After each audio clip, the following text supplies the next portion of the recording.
And we say good morning to you. Broadcasting live at Chick-fil-A in Johnson City on a gorgeous Wednesday. Gorgeous, no rain, no wind, no hurricanes like they're getting down in Florida, man. They're getting hammered. So if you have friends and loved ones down in Florida, it's going to be a tough next couple of days down in the Sunshine State. So our thoughts and prayers certainly go out with those folks down there because it's going to be a rough ride. It is a rough ride as it made landfall. I think it was a Category 4 as it made landfall around Cedar Key this morning. So, again, thoughts and prayers certainly go out with the folks down there. So if you think you're having a bad day, think of the folks in Florida.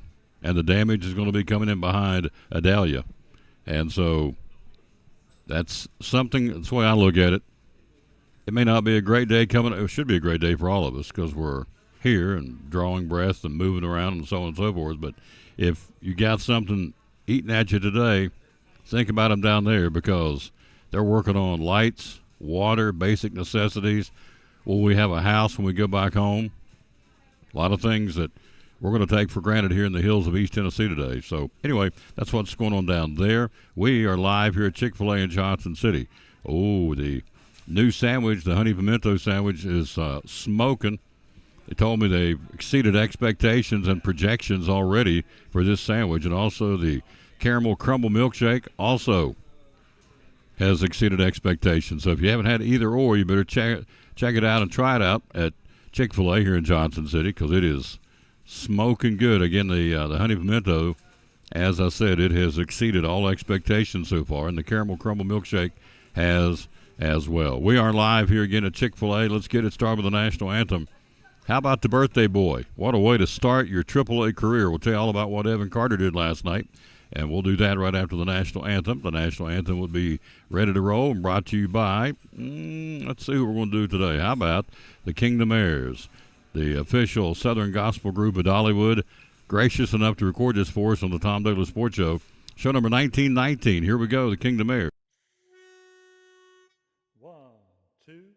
Oh, say, can you see by the dawn's early light what so proudly we hailed at the twilight's last gleaming, whose broad stripes and bright stars through the perilous fight o'er the ramparts we watched were so gallantly streaming,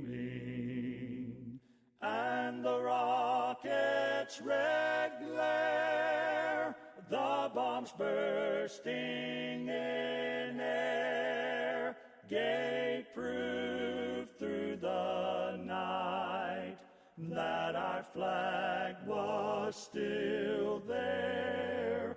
Oh, say, does that star-spangled banner yet wave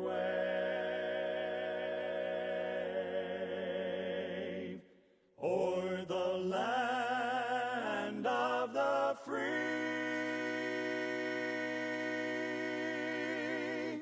and the home of the brave?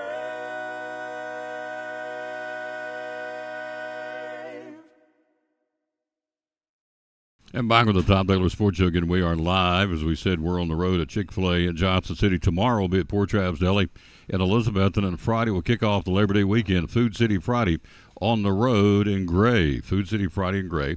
Let's get it started. We always dedicate our show to the man that hung on the cross. Unashamedly we do that. And here's the verse today, Psalms. So listen to me, Psalms. Second Thessalonians 5:16. I guess it's just by habit. 2 Thessalonians 5:16 says, "Now may the Lord of peace himself grant you peace at all times and in all ways, under all circumstances and conditions, whatever comes. The Lord be with you all." 2 Thessalonians 3:16, "Now may the Lord of peace himself grant you peace at all times and in all ways, under all circumstances and conditions, whatever comes. The Lord be with you all." Verse of the day, 2 Thessalonians 3:16 here on the Tom Taylor Sports Show. All right, he was a birthday boy, got moved up for his birthday present. Evan Carter from Elizabethton moved up to, oh, here she comes. She is right on schedule. Bless your heart. Thank you, dear. She is so nice to me. I don't even have to ask anymore. She just brings it. A little half and half tea. Thank you, ma'am. She is a sweetheart. Again, birthday boy, Evan Carter, turned 21 yesterday, got moved up from AA Frisco to AAA Round Rock for the Texas Rangers organization. What'd he do on his birthday? 4 for 4. I love it. He's going to be in the big league someday, folks, sooner than later. You know that, and I know that. I hope so. What a great guy. He's been on our show all kinds of times. Evan Carter, 4 hits in his AAA debut, added an RBI and a stolen base for good measure. In the Round Rocks win 10-9 over Oklahoma City in the Pacific Coast League AAA. Evan Carter wasted no time getting his first AAA knock of the game and of his career at AAA, beating out an infield single to shortstop. So not only can he hit and throw, but he can also run. He beat out a ground ball to short for a first-inning single. Followed with his first RBI for the Express on a single to center in the second and swiped his first base with good measure. Then he added 2 more singles to his ledger and had a chance for a 5th, but struck out of the ninth. It's the 5th 4-hit game of Evan Carter's career and the 3rd this season. How about that? For his birthday, he gets called up to Round Rock outside of Austin, the AAA team, for the Texas Rangers. And the first game for Evan Carter in AAA baseball out of Elizabethton went 4 for 4. How about that? Love it, love it, love it. Here's what the Rangers general manager says about Evan Carter. He says, hello, Carl Wilson to the boys, Jimmy Stout, Reba Whitehead, Pete and Crystal Slagle, Jonathan and Kim Morton. Thank you, kids, so very much being with us. Rangers general manager Chris Young says, quote, we're excited. Talk about Evan. We're excited. We feel the same about him as we have since the beginning of the year. He's a tremendously talented player. This is the general manager of the Rangers saying this. He embodies Ranger values. We are excited about his future, end quote. When the Rangers general manager is telling that, saying that, that's a good sign for the youngster from Elizabethton, Tri-Cities, Evan Carter. Big night last night. Congratulations, Evan. Show brought to you by the good folks from Ford of Elizabethton. Yeah. How about it? Right now, 10% off MSRP on select new Fords and Chrysler Dodge Jeep Rams, plus make no payments for 90 days. I had the privilege, and that's what it was, driving the Ford F-150 Raptor down to Morristown West last week. Loved to ride. Up off the ground, had the running boards. You can see everything, got a great vision. So, air conditioning was great. All kinds of, it has this 12-inch screen there on the dashboard. Everything known to man. I even figured out, me, Mr. Technical Geek, figured out how to run a GPS with London's help, but I figured it out how to do it. How to get me from Johnson City right to Burke Tony Stadium in Moorestown. Then coming back, we drove back in a pretty tough rainstorm. And the Ford F-150 Raptor held its ground, man. It didn't shimmy, shake. Steady as you go, right through the rain. A lot of rain had puddled on the roads because of the storms Friday night, which, of course, you know, canceled the games. So, loved it. The Ford F-150 Raptor is a nice ride. It's available at Ford. They had 2. I don't know if they're still there. They had 2 as of Monday morning. Actually, of Saturday when I turned the truck back in. So, anyway, appreciate them very much, our title sponsor. Again, no payments for 90 days right now. No payments for 90 days at Ford of Elizabeth and Chrysler Dodge Jeep Ram, one of our great our title sponsor, rather, of the Tom Taylor Sports Show. Doug Fritz joins us coming up bottom of the hour. We're going to talk a little high school feetball. The Musket Bowl, week number 3. How big is it? It's always big between Crockett and Boone, but you say, well, it's not till the end of the season normally, so is it even going to make any difference? Oh, yes, it's going to make a lot of difference. So we'll talk to Doug about that and all the high school football games and the state polls coming up at the bottom of the hour. Captain Benny Carringer is due to join us from the Salvation Army. If you haven't, I would certainly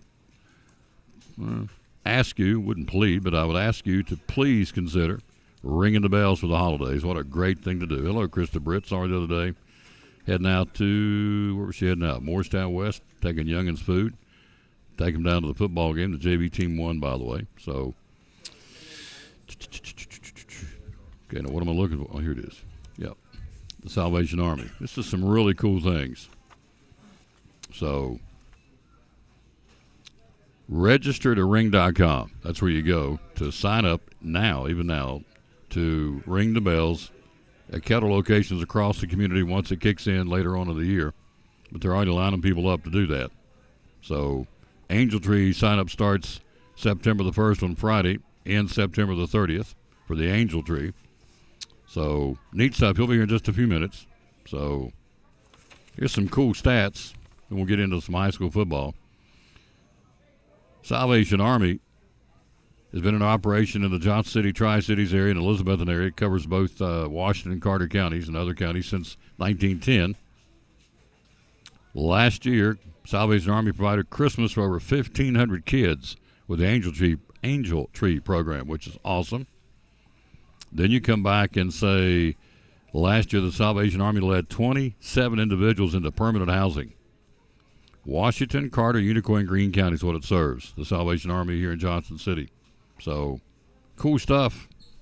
I think it is anyway. So, Salvation Army gives out over 200 food boxes a month. Did you know that? So when you give to the Salvation Army, you're helping a lot of different folks in a lot of different ways. They hand out 1,000 snack bags a month at any time of day to address food insecurity or folks that are hungry. That's a fancy way of saying their belly's hurting because they're hungry. Food insecurity to our neighbors. How about that? So, and I like this, what they say. They need volunteers 365 days a year. We all think about it at Christmas time and the holidays to help out. But there's people's bellies that are hungry today on August 30th, April the 30th, February the 11th. Pick a date. And so they're always hungry. And so they need your help. Please consider giving to the Salvation Army. Your money goes a long way. They stretch it to the nth degree. And again, please consider register to ring.com to ring the bells come the holidays. What a great thing to do. Well, it's going to be cold out there, Tommy. It may be. But there's people out there homeless that with the money you give, the money you help raise by ringing the bells, will get them in and out of cold weather into the shelter. In fact, let me read one more thing here. It's called the White Flag. Where was it here? I thought this was really cool. It's called the White Flag. Where it gets really cold, they put the flag out, and folks know to come in when it's cold. Hang on here.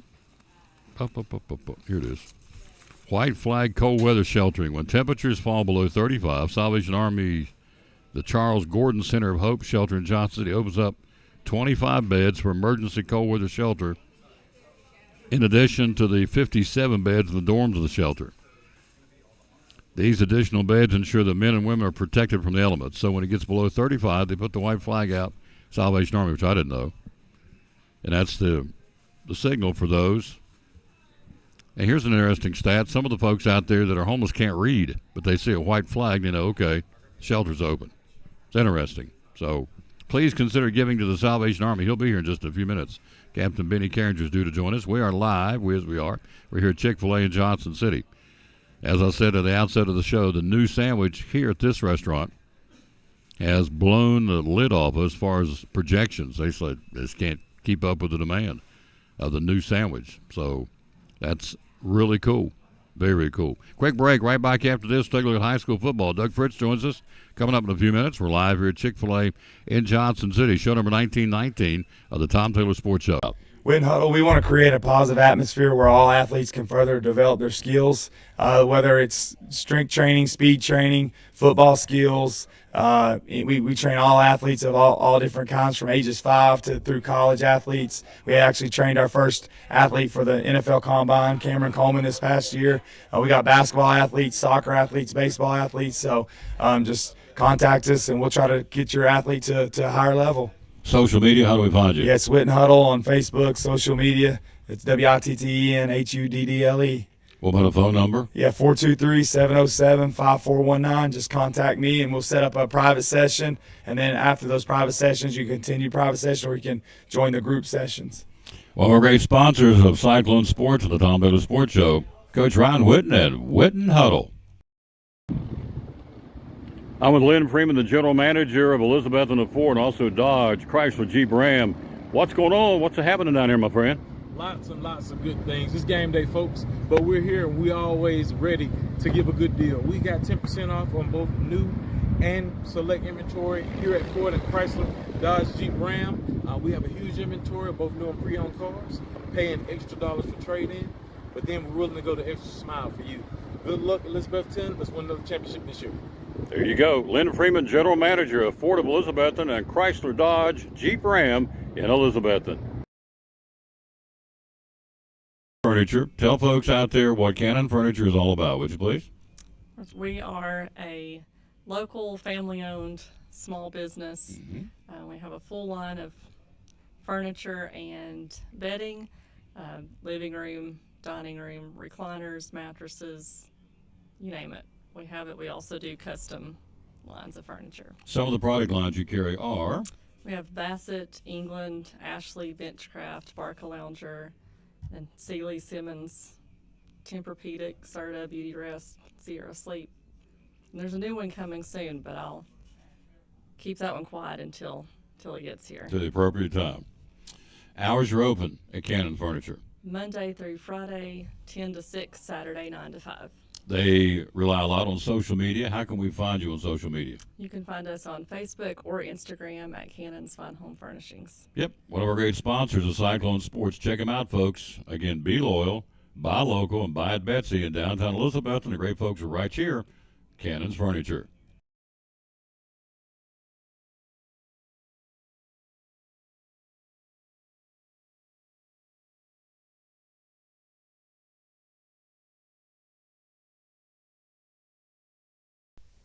Hi, this is Big Country, and you're watching my buddy Tom Taylor and the Tom Taylor Sports Show.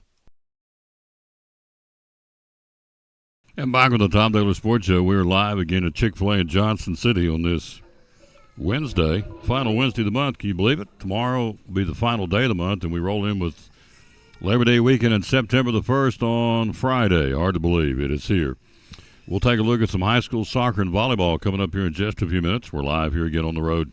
We're here at Chick-fil-A in Johnson City. The Caramel Crumble Milkshake is the new one, replacing the peach, and before the mint chocolate chip for the holidays. It's the newest one. Got a little pumpkin spice, a little cinnamon. Somebody used the description of a birthday cake, kind of like a birthday cake taste. So anyway, the Caramel Crumble is out. It's the newest addition to the milkshake line at Chick-fil-A, and had it yesterday. Had it Monday. What's today? Wednesday? Had it Monday. Good. Very, very good. All right, high school football. Friday night. Who's playing where? We will, you know what we should do? Let's do it this way. Let's do it by region instead of just arbitrarily reading the scores. We'll take it out of the Johnson City Press. Doug's going to be here in just a few minutes to tell you about it, so talk more. So let's run down and, yep, got to get the old glasses. Good morning. Thanks for being with us. Hello to Andy in West Virginia. Karen Gentry, Krista Britt. Thank you, lady. Ran into you the other day. Linda Wagner. How you doing? Also, Reba Whitehead. Jonathan Morton. So, he's here. Let me run him down real quick and we'll get him in here. In 2A, regional play, Friday night, Cumberland Gap at South Green. 6A, Jeff County at Science Hill. Dobbinsville will be at Westridge. And 5A, Crockett at Daniel Boone in the Musket Bowl. We'll talk about that with Morristown West at Tennessee High. We'll put Doug to work here in a minute. Also, you have Elizabeth and Granger, our ball game, 6:55 airtime, 7:30 kickoff from Granger, video and audio, or audio and video. Cherokee at Greenville, Sullivan East at Volunteer. And 3A football, Pigeon Forge at Unicoi County, and Johnson County at Claiborne. And Cloudland and Hancock County, and Jellicoe at North Green, and Single A. We told you the 2A game. Cumberland Gap at South Green. Again, referencing, of course, one of our referencing points would be the Johnson City Press Kingsport Times News every day on the show. Other games, non-regional, Northview Academy at Seymour, Chucky Doak at West Green. You have William Blunt at Heritage, Sevier County hosting Lenore City, Cock County at Hardin Valley. The Hampton Bulldogs travel across the state line to Pisgah, North Carolina. You have Twin Springs at Unaka, Oneida at Eagleton, Cosby at Union County, and Tri-Cities Christian and Zion Christian. All right, real quick, volleyball from last night. Science Hill beats Crockett 3-0. Westridge beats Dobbins Minute 3-0. Sullivan East beat Greenville 3-2. Tennessee High blanks Daniel Boone in volleyball 3-0. Volunteer beats Claiborne 3-0. Elizabethton defeated Johnson County, and Chucky Doak beat Unicoi County 3-1. One soccer score. Do I have other soccer scores? Let's see. Where might I got the one soccer score we have. It was Elizabethton defeating Unicoi County in soccer 10-1. So there you go. That's what we got in the world of high school sports. We'll take a quick break. He's here. We'll get him in and get him ready and put him to work. Doug Fritz, sports writer, Johnson City Press, Kingsport Times News. He joins us right after this break from one of our great sponsors, the good folks from Advanced Heat Pump Systems. We're live on the road at Chick-fil-A in Johnson City, show number 1919. Heading on to 2000 on the Tom Taylor Sports Show. I got a brand new heat pump in my house because this gentleman, it is awesome. He can help me, he can help you, and you guys have been busy. Tell us how you can help us. Well, we're getting ready to hopefully get some warm weather. It's hot today, kind of turn, so definitely now's the time to get your air conditioner checked out, spring maintenance. And this is the time to do it. Don't wait till it's 95 outside and not working. Better jump on it. Yep. Preventive maintenance is always the best on everything, isn't it? It is, yeah. I mean, especially, we go from heat to cool so much around here, and you never know what's going to be tomorrow. So good to have it checked out and make sure it's going to be ready to go. What are the telltale signs that things aren't going right on our heat pump? Well, I mean, that's the bad thing about, it doesn't work. You get home and it's 90 degrees in the house. But we can look at a lot of things. We look at, amperages on motors, bearings, the coils, we clean the coils, just make sure. We can see a lot of stuff on the back end of it that prevent it from tearing down in the future. So you don't want, during the winter, you get high electric bill. That's the big thing you see. Because it'll still work a lot of times in the winter. Your auxiliary heat will spin that meter off a lot. Oh, yes. But, summertime, it's a little different. You just come home and it's hot in the house. So what can we do to make sure our heat pumps, the filters, keep them changed? Be sure to change your filters every month. I tell people all the time, when you get your electric bill or just something you do monthly, just tie it with your filter. Whenever you get electric bill, change your filter. It doesn't have to be electric bill, just anything. Just change your filter. It doesn't have to be the best filter in the world. People ask me all the time what filter I use. I don't use expensive filter. Just don't use one you can see through, but. Yeah, be a little thin. Yeah, good point. We're talking to Michael Vance, Advanced Heat Pump. So, website, social media, and when you do new installations, what do you use? Which brand? Oh, we're not particularly branded. We do a lot of Rheem, Bosch. Bosch is a really high-end unit, but Rheem and Bosch are two big ones. We also do Air Temp. We do Mitsubishi mini splits. We do geothermal, Intertech geothermal units. We do gas furnaces, air conditioners, geo. Residential, light commercial. We do a lot of churches, things like that. Yeah. Social media, how do we find you? AdvancedHeatPump.com, and we're on Facebook also. So. Can you put us on a regular maintenance program? Absolutely, yeah. So we got a few options for that. If, like in your case, you just got a new system, this coming year, just do a one-time tune-up. It's $90. We come out, check it out, just make sure it's doing what it's supposed to be. If you want a twice-a-year maintenance, it comes with a few discounts with it. We come out, check it in heating and air conditioning, go through the whole system, at least, in heating mode and cooling mode, and that's a, twice a year visit, and it's $190. Or you can wait till it tears up and just pay me to come out and put in a new one. Phone number to call? 926-2665.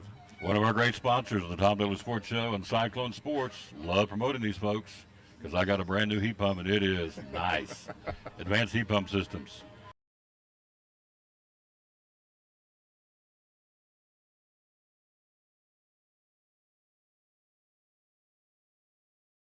Back on the Tom Taylor Sports Show. Look who stopped by. We told you would, and here he is. Sports writer extraordinaire for the Johnson City Press, Kingsport Times News, our buddy Doug Fritz. Hello, sir. How you doing? I'm doing good. How you doing? I'm doing pretty good. Yeah, you are. Doing good. Lady just came up and said, awesome article. You continue to get good. I'm just telling you, you get a lot of good pub, if you will. The Lord got a lot of good pub off that article. So I wanted to, on that same vein there. I did a story this week on Dylan Callahan, a football player for David Crockett, and was asking him some things and the things that he talked about and stuff. It's online now. It'll be in tomorrow's print edition. But that if you enjoyed the story on Tom, I think you'll enjoy this one too. Yep. Anytime we can hear about the Lord, I like it. So keep it up, big guy. You old bear. Keep it up. That's good. All right, polls around high school football this week. You're part of the poll voting, so let's see what we got. Starting 6A, we'll run them down. We'll take a look at the area games. I'll get your take on the security or lack thereof of the Braves. They got some major problems now in Major League Baseball. Had a shooting in Chicago at the state at a ball game, a White Sox game. Had 2 people sent to the hospital at a shooting, either in the stands or somewhere on the guaranteed field, the White Sox. So we got issues, obviously. It's spilled over into the athletic game. So just please don't let something like that happen at a high school game. And it could very easily happen, but we don't want to think that way.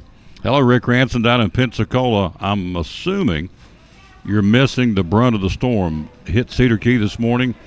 Again, as I said at the outset of the show, if you think you're having a bad day today in East Tennessee, wherever you're watching, think of the folks down in Florida. Loss of water, loss of electricity, maybe loss of property, loss of homes, loss of vehicles, picking up the piece of the aftermath of Idalia. So if you think you're having a bad day and you're whining and feeling sorry for yourself, think of the folks down in Florida. They're going to be having a rough next, certainly 24 to 36 hours, and they have to turn around and pick up the pieces. So there you go. High school football, Murfreesboro, Oakland.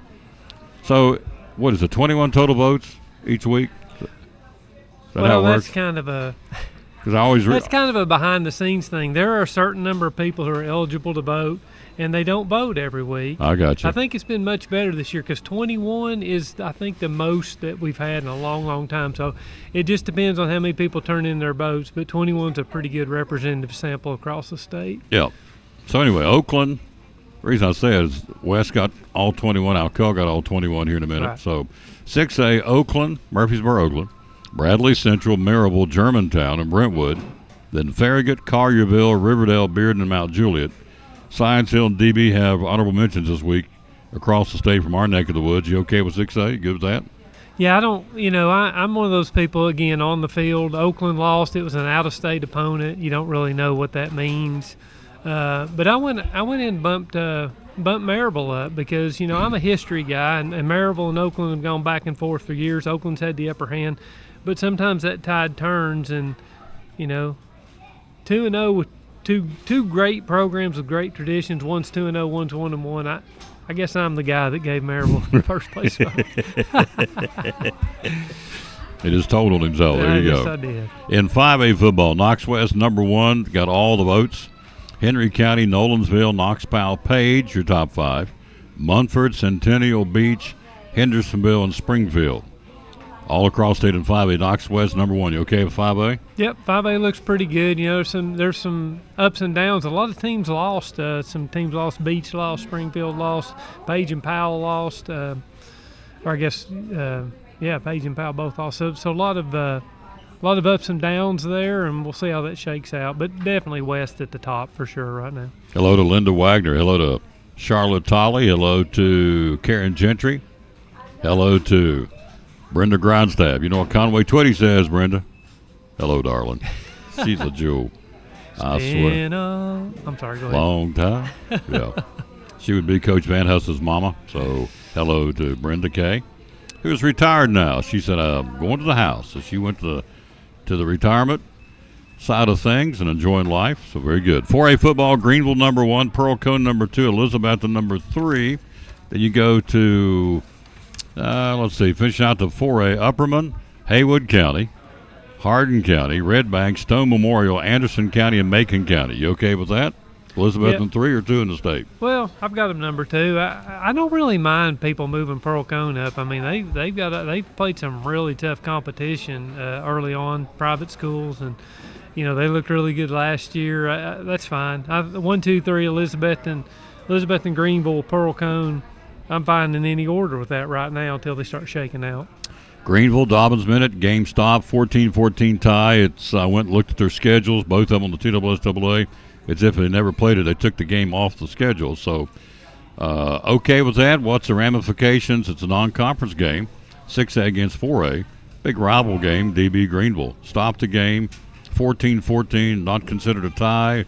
Considered didn't play the game at all, apparently. So, what's your take on that, sir? Well, I checked with the TSSAA just to make sure, and officially it is a no contest, not a tie. A tie gives that is a different thing there. You get like in the NFL, a tie can actually benefit you. So, no contest. And I kind of wish that, and I realized the logistics of it and getting another bus, but I wish they could have come back up. The next day was beautiful. Come back up and finish that up. I know football's different. I asked a coach if that was possible. Yeah, but not ideal maybe. And you may run into some things with kids going back-to-back days, but they didn't play a full game, so forth, so on. I hate they didn't get to finish that, but, that's just one of those things. Can't do anything about non-region game. I think it says a lot, though, about Dobbins Bennett. I mean, they stood toe-to-toe with Greenville. They were ahead. Who knows who would have won that game, tied late in the third quarter. Good outing for Dobbins Bennett, and we'll see where it goes from here. So the stats don't count either. Yeah, so they do. The stats do count. Yeah, and here's the thing about that, and I was talking to J.D. Vaughn on our staff and, asking about, stats and so forth, and the TSSAA doesn't care about stats. They're not going to say, well, we don't like that Dobbins Bennett's using the kid here because he's got this stat or that stat. They don't care anything about that. And if a kid, let's just say a kid for DB, or Greenville, either one, winds up scoring a state record touchdowns this year, they're not going to take that away from him because he actually scored it in the game. It's not like Major League Baseball where they got all these rules and stuff. The kids played, the stats count, and when we start running the stats here in a few weeks, all those stats are going to be included, unless for some reason the team doesn't want to include them. That's up to them. Yeah. We're talking to Doug Fritz live at Chick-fil-A in Johnson City. 3A football, number 1, Alcoa. Got them all. As far as votes, East Nashville, Gatlinburg, Pittman, Dyersburg, Covington. Then comes Meigs County. Chuckey Doak jumps from number 10 to number 7 for the Black Knights. Giles County, Kingston, and Watertown. You okay with 3A? Yeah, things are there's a lot of filling out going there at the bottom half of that, and teams are kind of moving in, moving out. I don't think that there's a lot of validity. You can go from 6 probably down to 11, 12, 13, 14, maybe even 15, and those teams are all worthy of having a look there, so we'll see how it shakes out. 2A football, number 1 in the state, Riverside. Milan got some votes at number 2. Then comes East Robertson, York Institute, Lewis County, Marion County, Huntington. The Hampton Bulldogs dropping from number 4 down to 8, but still in the top 10. Smith County number 9, Waverly number 10, and South Green gets an honorable mention. You okay with 2A? No, because there's no reason for Hampton dropping like that. They won their game. That's one of those quirks of people voting in the first week and then changing their mind and shuffling things around. It shouldn't happen. You shouldn't drop 4 spots if you win. So it's just a little weird thing there. Hampton, to me, they've proven themselves. They're a top 5 team and should be ranked so at this point, but we'll let it play out and see what happens. Captain Benny Carringer joins us. Salvation Army coming up next. Top of the hour, Greg Salyer will be with us talking Major League Baseball. We go to 1A, South Pittsburgh, Dresden, McKenzie, Coalfield, Whitwell, Moore County, Sale County, Union City, MASC, Gordonsville, all at your top 10. Cloudland gets an honorable mention. You okay with those? No. I mean, I want to say there's 5 people in the state who voted McKenzie number 1. What's what the biggest problem with that is? Dresden just wore them out. I mean, just beat them. It was 42-14. So how are you going to give McKenzie 5 first-place votes over Dresden? Really? Yeah. And that makes no sense. It's a product of people just not doing research and going in and putting stuff together and doing their votes, maybe doing them too quick. I don't know how you can, but and that delegitimizes the poll when you get stuff like that. So McKenzie wore Dresden out, but Dresden's number 2. Dresden beat McKenzie, but McKenzie got 5 I first got you. place That's votes. what you're saying. Oh, and granted, now McKenzie is the defending state champion, but at some point you got to start like we talked last week. This is a new year. I don't care if they're defending state champ. No, I don't care what they did last year. So brand new team, brand new kids, brand new situation. you can't ride the rails. What happened last year? You got to start what. That's why you do the polls based on what you're doing this year. So there you go. Hello to Russell Riddle. Thank you, sir, watching the show. We're live here again at Chick-fil-A in Johnson City. All right, we crank it up. Games this week. La Musket Bowl. Crockett at Boone, week number 3. You like it week number 3? What do you think about the game? No, that's terrible. I mean, I'm sorry. Am I being negative today? No, you're being Can I honest. come back in? No. Look, that's why I want you on the show. Just be Doug. That's all you got to be. So the TWA takes control of the region schedule and makes it out for everybody. And you know, Elizabethton and Greenville are playing at the end of the season. Science-Hill and DB are playing at the end of the season. But Boone and Crockett got to play in week 3. Come on. I mean, put a little bit of effort into it. That's terrible. It's bad for the kids. It's bad for the build up, and it probably won't hurt things as far as attendance because they're both still excited about their season. But here's the thing about the Musket Bowl: they could both be 0-8 playing in week 9, and people are going to come out and watch it. Yeah. So, you know, let those kids play late in the season. TWA needs to fix that. I guess it'll be that way next year too, but I don't like it, but it doesn't take anything away from the game itself. It's a really nice matchup this year. Boone's desperate for a win. Crockett's coming off a win. Crockett stuck a freshman quarterback in there who did great last week. It's a great matchup this year. Again, We have a lot of out-of-state viewers and out-of-region viewers. Other parts of Tennessee or Virginia or North Carolina have no clue what we're talking about. So real quick, give them the thumbnail, please, sir. The Musket Bowl. Hooks on what's the Musket Bowl? Boone Crockett. What are y'all talking about? And you would say, boom. well, these schools were opened, I think, in 1971. This is a history test. I hope I get this stuff right. They're opened in 71. They're 2 Washington County schools. They're located a stone's throw apart from each other. They instantly became rivals. And then somewhere in the late 70s, maybe, when, the Mini Dome was still having football games, I think WJCW maybe came up with the idea of, hey, let's have this game, play it for a musket. If you win 3 in a row, you get to keep the musket. But it's just been this huge rivalry. I think this is game number 53, if I'm not mistaken on that. And these teams love playing against each other. And it's for sometimes it's their whole season. Like sometimes they've come in both with poor records, but this game is like their Super Bowl. It's a big deal. Yeah. It's a lot of fun. The atmosphere, I've been to a few of them. The atmosphere is just off the charts. And kids excited, parents excited, the football players excited. It's just a neat deal.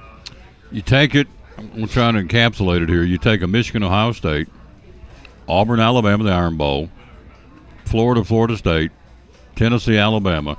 Smaller scale, granted, but the intensity and the enthusiasm is there. It's not on the same scope, and we know that. But I'm just trying to let you know, for those who don't know what we're talking about, how big a deal this is to these 2 communities. Gray, Tennessee, which is Daniel Boone, and Jonesboro, Tennessee, which is the oldest town in the state that has Crockett High School. So it's called the Musket Bowl.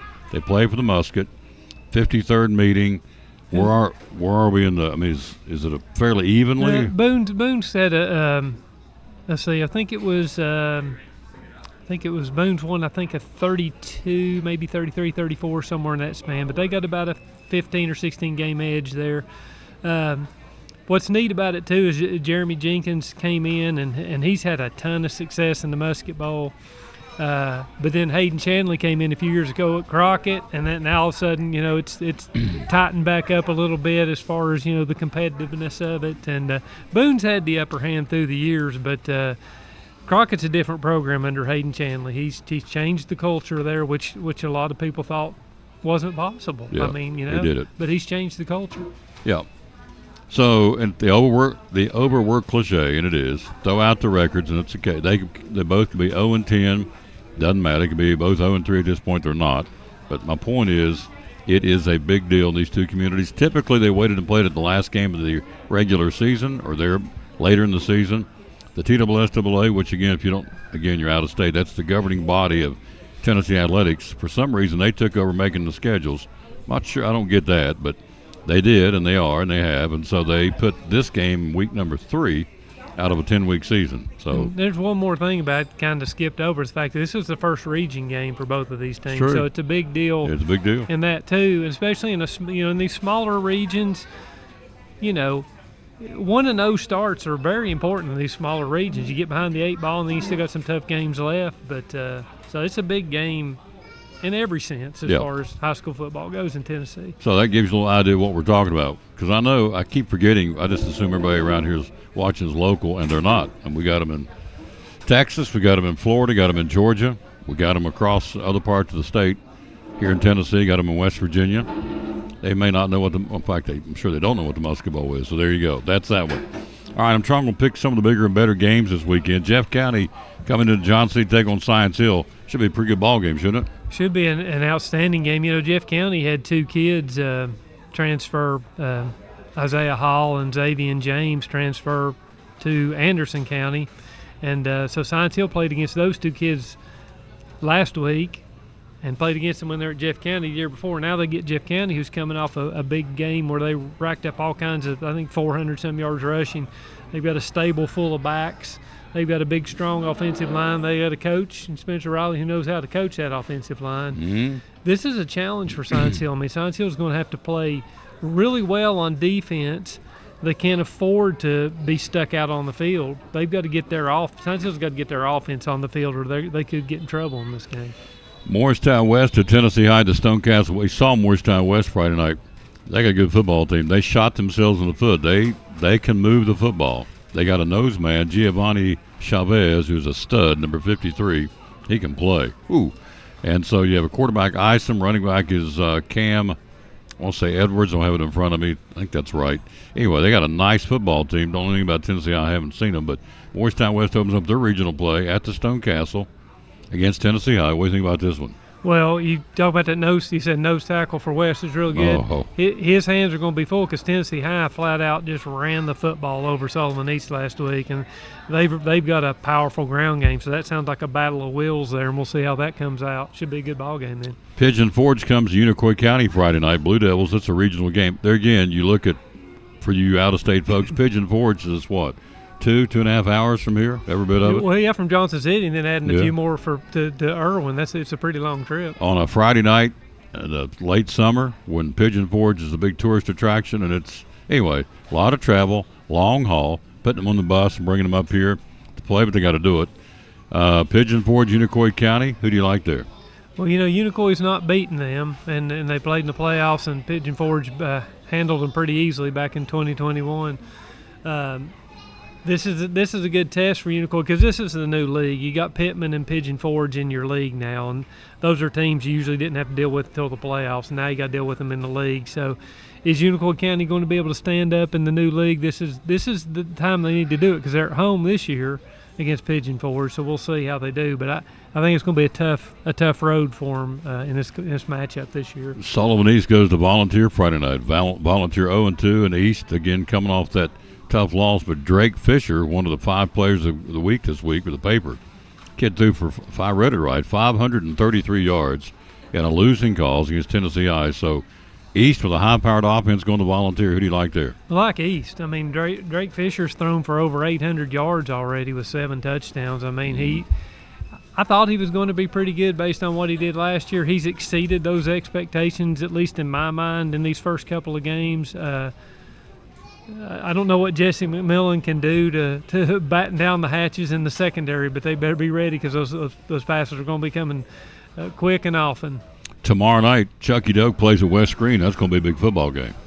That's a real good game. West Green beat Cloudland last week, and Cloudland's pretty good this year, but West Green showed a little bit of toughness in recent years, and it'll be interesting to see. Chucky Doak's getting a little bit of love statewide and getting ranked, and we'll see if West Green takes exception to that. Dobbins Bennett at West Ridge Friday night. What do you think about that one? Dobbins Bennett has impressed me to this point. On the same end, West Ridge has impressed me to this point. That's a really good matchup between a couple of what I think are going to be really good football teams this year. I think that DB is going to have the upper hand in this game, but there's a chance I'm selling Westridge short a little bit. But DB's played Farragut and they played Greenville, and they're nose to nose with both of those teams. Westridge hasn't played that same type of schedule at this point, so we'll see what happens when they match up. Our game Friday night, we went down there 3 times and played them at Granger. The average score down there is 58-7. We've played them 3 times in Elizabethton. Granger's never scored in Elizabethton. We've outscored them 133. I have it at the house, 133 or 144 nothing. So we'll take on Granger Friday night in that ball game down at Granger. We're going there at 6:55 airtime, 7:30 kickoff. Before I let you go, we took care of the football. Soccer and volleyball's in high gear right now. Volleyball, some of the teams are kind of separating themselves from the other folks. I guess Science will be one of those, probably Tennessee High. Two of the better teams. Yeah, I think so. I've not had a chance to dive into it here recently, but I think I'm trying to think. I think Westridge is off to a pretty good start too. Mm-hmm. Just some good competition going on. Like you said, some teams off to a really good start. We'll get into sports violence here in a minute before I let you go. 2 Thessalonians 3:16, the verse of the day. Now may the Lord of peace himself grant you peace at all times, in all ways, under all circumstances and conditions, whatever comes. The Lord be with you all. 2 Thessalonians 3:16, the verse of the day here on the show. All right, you have a shooting in Chicago over the weekend, the White Sox game. You have 2 people get shot in the game inside the stadium. One was in the stands. I don't know where it was. I'm going to read it, check into the story here in a minute. But there was a shooting. And then was it Monday night? They come out on the field to Acuna, the Colorado Rockies. The guy comes running across the field and knocks him down, tackles him. So where is the security? Major League Baseball Players Association up in arms saying, okay, are our players going to be safe on these fields, these games? And the answer would be not totally. I don't think. So if you have metal detectors put in, I mean, what is and maybe they do. I haven't been to a big league game in years at a ballpark. What prevents somebody from packing a gun going into a ball field, into a ball game? I guess there isn't, because there was two of them were used up in Chicago. I'm trying to think the last time I went down to a Braves game. I think we had to go through a metal detector to get into the game, but now that was back at I can't remember if that was at Turner Field or at the newer park. I can't remember, but anyway, they're going to. I mean, it's sad, but I mean, they're just going to have to ramp up security to the point where they make the players safe. Because if you think it, we don't know what it's like to be a professional athlete, but you can imagine if you're Ronald Acuna out there and you're thinking, "Am I safe?" and then somebody hits a line drive into the gap. While you're thinking it, that thought's in your mind, that's going to cost you a half step or a fourth of a half step or whatever it is. And that can be the difference between winning and losing the game, which can be the difference between winning and losing. And I'm not saying it's all about wins and losses, but it's like, these athletes have to feel like they're secure. These incidents, they've got to come up with, and you can't protect everything. You can't make it to where it's perfect. I understand that. But when you get an incident like this, it's like, okay, regroup. We've got to be able to stop this or do everything we can to stop it. There's got to be a change, increased security, which is, let's just face it, it's sad. Back when we were younger, and Hank Aaron hit his 715th home run, the guys ran on the field with him. All they wanted to do was get in the spotlight and pat him on the back. They weren't interested in hurting him and stuff. But now, people are, I guess they're just interested in hurting people. And it's a mindset. It's a world gone mad. And, you just do the best you can. That's all you can do. These guys are getting paid millions and millions of dollars. They got to protect them. How safe are we at high school games? Or college games? Well, I'll give you the true answer. We're safe because God's in control. So whatever happens is in God's hands. And we've been studying about angels in Sunday school, and there's angels out there, and God uses them in different ways. So it's not like we're all alone out there. and we just have to go through life trusting in the Lord and putting our faith in Jesus as we go through each day. That's all we can do. Yeah. Can't go and put your head in the sand and go, we're not going out anywhere, because it could happen here, it could happen anywhere. Right. Anywhere. Read about road rage, read about people snapping in stores and going bananas, and so you just got to go live your life and trust in the Lord. You're exactly right. But it is somewhat disconcerting rather, to know that, you got two guys run out on the field. Where's the security at the Colorado Rockies game? Yeah. I mean, how did they get down there? I mean, you have all these checkpoints, all these ushers checking your tickets. How did two guys get down and go on the field and run out on the field and tackle a player? So, I mean, how did we're so? Well, eventually, I guess we'll have to get to where the seating and stuff, and it'll take away the ambiance and the seating and stuff. I like to just make it to where you can't get on the field. Yeah. Higher walls on the seating or whatever it takes to keep people from getting out on the field. Yeah. I guarantee you, first week college football this weekend, I guarantee you, after what's happened, they are turning down the screws security of these home football games. Nissan Stadium with the ball. I mean, everywhere all these games will be taking place, particularly on the college and the pros. Pros start this weekend too, so I guarantee you there's a heightened awareness, and it should be, for security at these stadiums for these ball games. Thank you, Thanks, my friend. Sir. Appreciate you. Yes, sir. We'll take a break. Be right back. We'll go from sports. Got to talk about the Salvation Army, near and dear to my heart. These folks are getting things done. Registertoring.com. I told you I learned it. You can teach an old dog new tricks. Registertoring.com. Back after this on the Tom Taylor Sports Show. I'm with Lynn Freeman, the general manager of Elizabethton and Ford, and also Dodge, Chrysler, Jeep, Ram. What's going on? What's happening down here, my friend? Lots and lots of good things. It's game day, folks, but we're here and we're always ready to give a good deal. We got 10% off on both new and select inventory here at Ford and Chrysler, Dodge, Jeep, Ram. We have a huge inventory of both new and pre-owned cars, paying extra dollars for trade-in, but then we're willing to go the extra mile for you. Good luck, Elizabethton. Let's win another championship this year. There you go. Lynn Freeman, general manager of Ford of Elizabethton and Chrysler, Dodge, Jeep, Ram in Elizabethton. So I'm Dr. Beth Cannon of Cannon Family Dental. We do a little bit of everything: cosmetic dentistry, general dentistry. We see all ages of patients. I like that patients are comfortable with bringing their family here.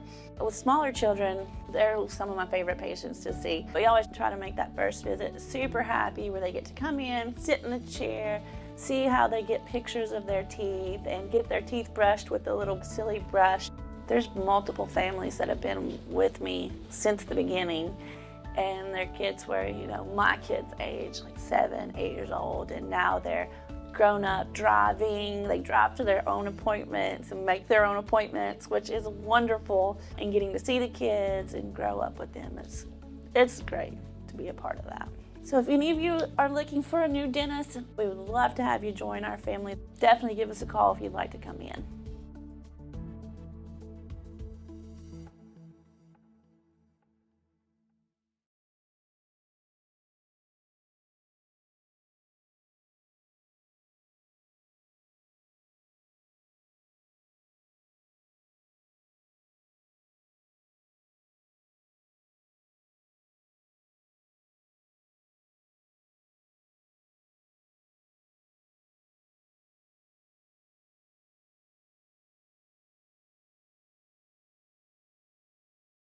My name is Meredith, and a little thing I love about Chick-fil-A's mac and cheese is the oven-toasted, cheesy top layer. If home had a flavor, it would be Chick-fil-A's mac and cheese. I'm passionate about it.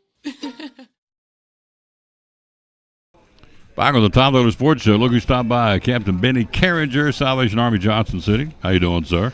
Doing well, sir. Getting ready for Christmas. We are. Ho, ho, ho. It serves Washington, Carter, Unicoi, and Greene counties. All kind. I'm going to hit him some couple of little ditties here real quick, and then we'll let him scoot on. Registertoring.com. Are folks registering? Yeah, we've already got folks registering to volunteer to ring those bells. That's what we want. The more, the better. Yeah. Registertoring.com. Christmas for over 1,500 kids. Angel Tree program. Tell us about that. Yeah, so our Angel Tree program actually kicks off on Friday, September 1st through September 30th, and it is where you can go online to saangeltree.org and register your family to receive those Christmas gifts. And it's a process of where you upload certain documents step by step. If you have any questions on how to do that, you can call our office and speak to Miss Melanie at 423-926-2101. She can walk you step by step on how to get registered.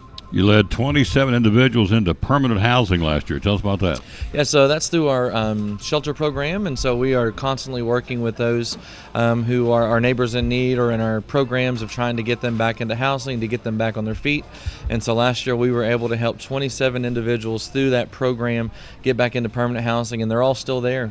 And just this month alone, we helped an additional 5. When disaster strikes, the Salvation Army is the first there and the last to leave. I like that. Volunteer opportunities. Tell me about that. Yeah, we have tons of volunteer opportunities, especially with Christmas coming up. And then throughout the year, we have multiple work projects. We just had some students from ETSU up a couple days ago that put new mulch down in our playground, done some deep cleaning, some pressure washing, some spray painting. Awesome. So we always have something for someone to do, either at our Walnut Street location, our Ash Street shelter location, or at our family store on Main Street. We're talking to Captain Carriage, you see here on the screen. The Salvation Army gives out over 200 food boxes a month. Tell me about that. That's impressive. Yeah, it's a big time operation. Food insecurity, food poverty right now, and the cost of food is very high. And so we have good partnerships with local businesses and local donors, as well as the food bank, who we can donate or we can purchase at a low cost food from, to make those food boxes to help people help those ends meet on a monthly basis. When you give to the Salvation Army, help out, in this case, 1,000 snack bags a month at any time of day to address food insecurity or hunger for the neighbors. Tell us about that. Yeah, so our snack bags are something that we have available for those who are experiencing homelessness or our neighbors in need. And in that is typically a peanut butter jelly sandwich, a honey bun or a fudge round, and a breakfast bar. And they can come to our window at our shelter and receive one of those bags. And then, of course, we do offer our community feeding Monday through Friday at 4:15 for those who need a hot meal. So when you give to the Salvation Army, folks, know where it's going, and you know where it's going. He's telling you where it's going. So the white flag, tell us about that. Yep, so white flag is one of those things that we that kicks in when the weather is below 32 degrees. So we open additional spaces in our shelter, in our dining room, with some overflow cots for folks to come in to get out of those frigid temperatures. They stay the night, they wake up the next morning, they receive a breakfast bag on their way out. Washington, Carter, Unicoi, and Greene counties is what this particular Salvation Army serves, or where it serves. Let's talk Kettle Kickoff, registertoring.com, and Kettle sponsorships. This is huge. Tom, it's August. Christmas is down the road. It is, but it's not. You know that, and I know that. Just look in the stores. A lot of the stores are already starting to put Christmas stuff out, and have for a long time. So it's around the corner. The Kettle Kickoff and the Kettle sponsorship. How about that? Yep, so our kettles are going to kick off on November the 11th. We're going to be kicking off our kettles, and then our kettle sponsorships. Those Fridays, we do Kettle Match Fridays, where we have businesses who are coming alongside the Salvation Army to help us make a bigger difference. We have some of them who have already said, hey, we want this certain Friday, and they're going to match up to $10,000. Wow. That is raised in our kettles that day. So, Fridays and Saturdays are big days for kettles because you're out shopping, and it's time for your family to get more involved, and you begin to see people that you know out there ringing those bells. And so I just want to challenge people on those Kettle Match Fridays, get out there, help us make that difference. Your dollar becomes $2, your 10 becomes 20, your 100 becomes 200. And that's more people that we continue to serve in the Salvation Army and make an impact in our community. Last thing before I let you go, tell us about the thrift store. It's a chance for you to donate things to the store and then go shop at the store, and that money goes back to help these programs. Yes, sir. So our family store, we offer clothing vouchers to those who need them, but we also do sell items as well. We sell brand new mattresses and box springs. We have a lot of items that are donated, furniture and clothing, and so you can go to our store at 1420 East Main Street. and shop in there. Everything's at a discounted price. All the money that is raised through our store helps fund these programs throughout the year. This eviction prevention, purchasing the food for snack bags, purchasing the food for our shelter residents or our neighbors in need, giving them a place to lay their head. That's what our family store does. It makes that impact so that we can continue to serve on a daily basis. Registertoring.com.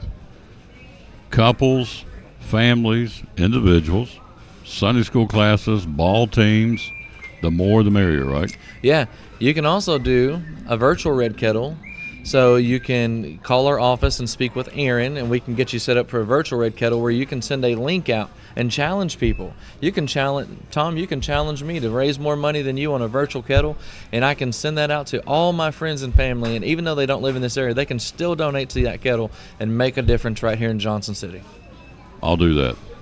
If you or Melanie, somebody show me how to put it up on we'll get a little closer, we'll do it in September, may do it a couple of times, but we'll do a virtual, what you call it, virtual kettle? Virtual Red Kettle. Yeah, so they can donate to my Facebook page. Yes, sir. And it's a link that they click on, and it takes them right to your virtual Red Kettle, and they're able to donate there, and all that money is helping us do the most good in our community. We'll do that. We'll make that happen. I don't know how to do it technically, but we'll make it happen. So registertoring.com. Please sign up. Tom, it's August. Please sign up. Look at your calendar. Pick a date. When do we start actually ringing the bells? November the 11th. 11th, yeah. So not that far away, folks. 60-some days, we'll start ringing the bells. So, and you say, well, it's too early talking about Christmas. No, it's not. If you go to the stores, they got lights up and trees up and sales going on. So, no. So, not in this case, because the money we're going to raise is going to help these folks that desperately need our help. Thank you, sir. What do you want to leave us with? Just remember, when you give change, expect change, and that's what the Salvation Army is here for. I love it. When you give change, expect change. Quick break. We'll be right back talking Major League Baseball. Lots going on. Wow. Pennant races. American League West is the Wild Wild West. How about Evan Carter? Opening night. Big night for Evan Carter. Promoted to AAA Round Rock. Young man from Elizabethton. 4 base hits. An RBI. Stolen base on his first night at Round Rock. On his birthday, no less. Pretty cool way to get promoted to AAA baseball. Back after this on the Tom Taylor Sports Show. I'm with Lynn Freeman, the general manager of Elizabethton and Ford, and also Dodge, Chrysler, Jeep, Ram. What's going on? What's happening down here, my friend? Lots and lots of good things. It's game day, folks, but we're here and we're always ready to give a good deal. We got 10% off on both new and select inventory here at Ford and Chrysler, Dodge, Jeep, Ram. We have a huge inventory of both new and pre-owned cars, paying extra dollars for trade-in, but then we're willing to go the extra mile for you. Good luck, Elizabethton. Let's win another championship this year. There you go. Lynn Freeman, general manager of Ford of Elizabethton and Chrysler, Dodge, Jeep, Ram in Elizabethton. I walked into Chick-fil-A completely outnumbered. My husband was away at military leadership training, and the kids were doing this. Miss Carol brought me water, something to eat, and then before I knew it, she was tying Margot's shoes up and carrying her out to the car. It always makes me feel good if I help somebody. I went in the next day because I just wanted to make sure she knew how much I appreciated her help. I'm just so glad there was somebody there when she really needed it. That's gonna go on my refrigerator.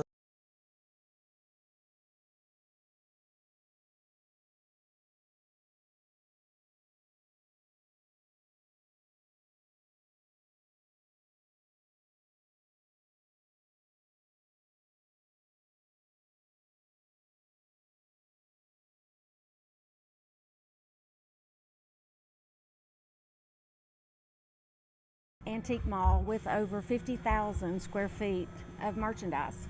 We have about 52, 53, give or take, vendors with different items. We have a great selection of everything from antique, which is over 100 years, to vintage, which is 25 years, and then we do have a little bit of new things.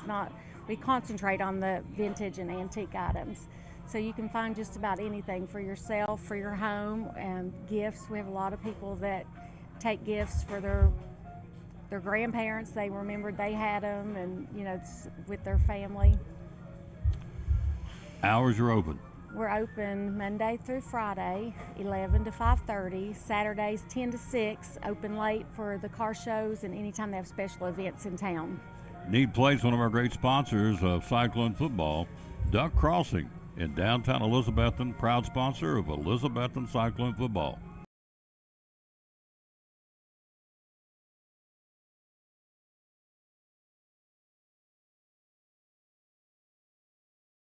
Back on the Tom Taylor Sports Show, look who stopped by. Our buddy Greg Sire talking Major League Baseball. Hello to Bud Street. How you doing, sir? Hope you're feeling better. What a great guy. Wayne Adcock, thank you. Russell Riddle, Brenda Grindstaff. So, how you doing? I'm good. How are you? Doing good. Lots going on. Mom watching? She's watching. Oh, Ev. So there you go. All right, let's get it started. How about the young man from Elizabethton, Tri-Cities? 21-year-old birthday yesterday. Got promoted to Round Rock AAA, the Rangers.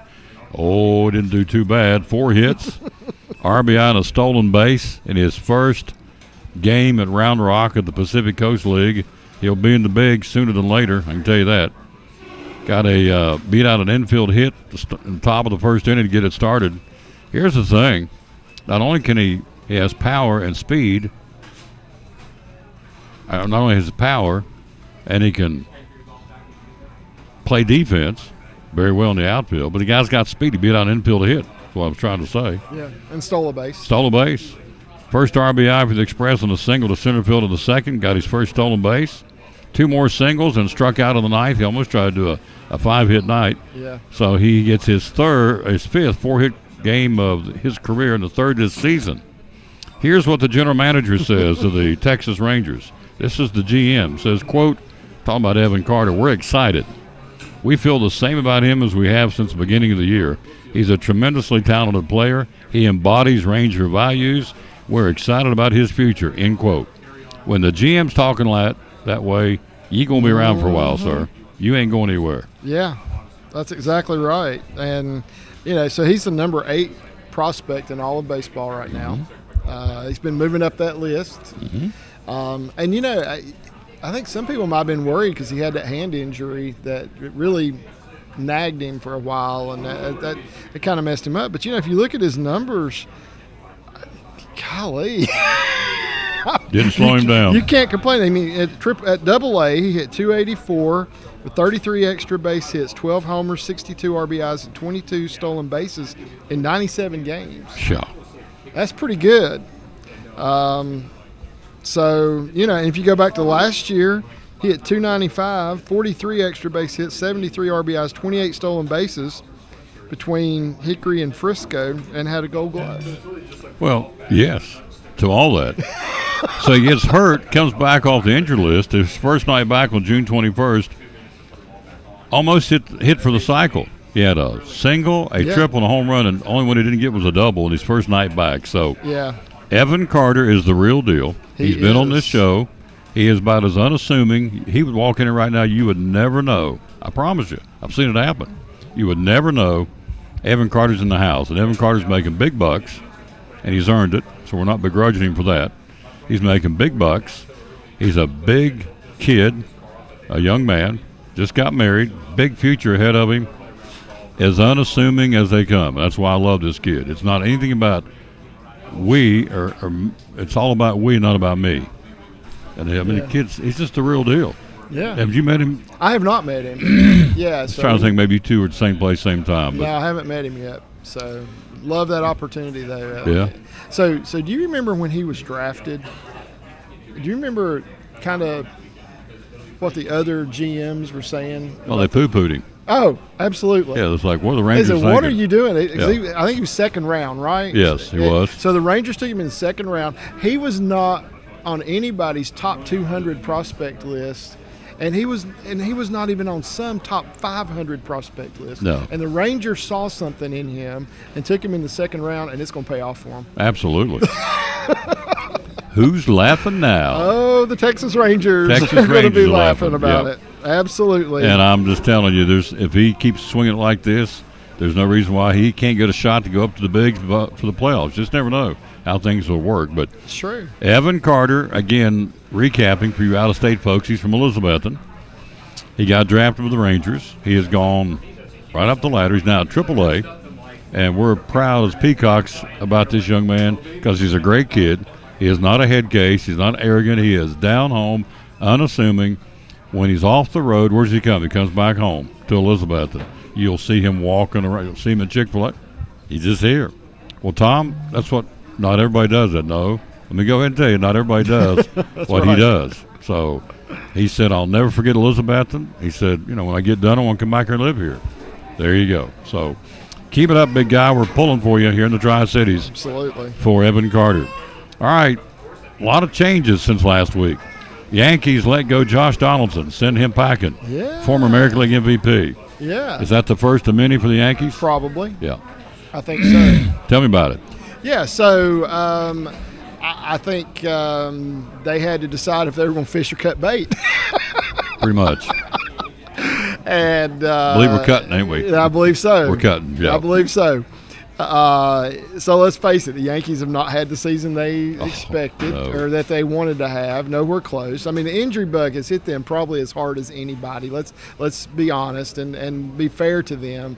A lot of it has to do with injuries, but you know, they just saw that they needed to cut ties with Josh Donaldson, and that's what they did. And of course, the Angels have done that with several players this week as well. And you know, it's happening, folks. They're It's paring happening. things down.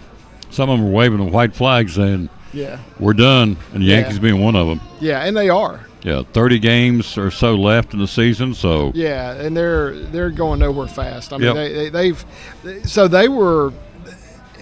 they were pushing the Rays early in the season, remember? And we were talking about how they maybe wasn't going to win the division, but they were going to be right there. They're 4 games under 500 right now, 19 games back, 11 games back in the wild card. They're done.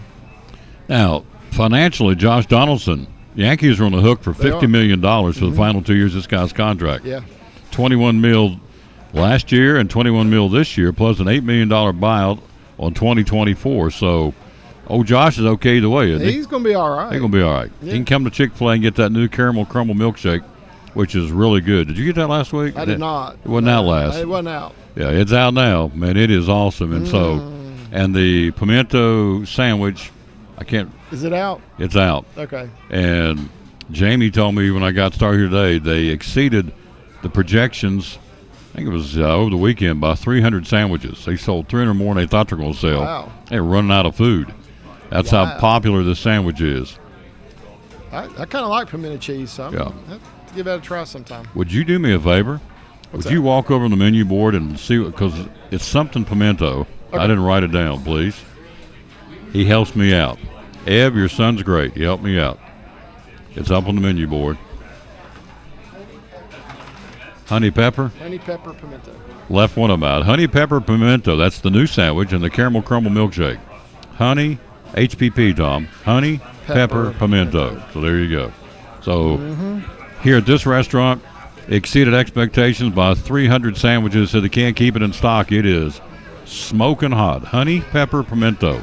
And the caramel crumble milkshake, which is the twixt the peach and the chocolate chip mint coming in for the holidays. Kind of your in between. It's a new kind of a stopgap between the peach and the holiday milkshake. So this is the fall flavor. Fall flavor, yeah. Yeah. It's got a little pumpkin taste to it, I think. Somebody described it as a birthday cake.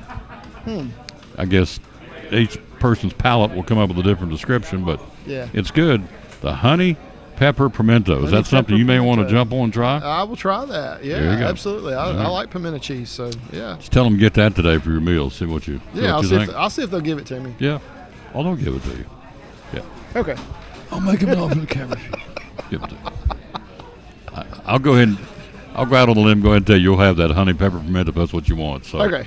All right. The Angels place Luis Giolito. Lucas Giolito, yeah. Luke, I'm sorry. Yeah, Lucas. Oh, should I put McGlaughlin? I'm going to put them on. Lucas Giolito, Matt Moore, Dominic Leone, Ronaldo Lopez, Hunter Renfroe, and Randall Grichuk on waivers.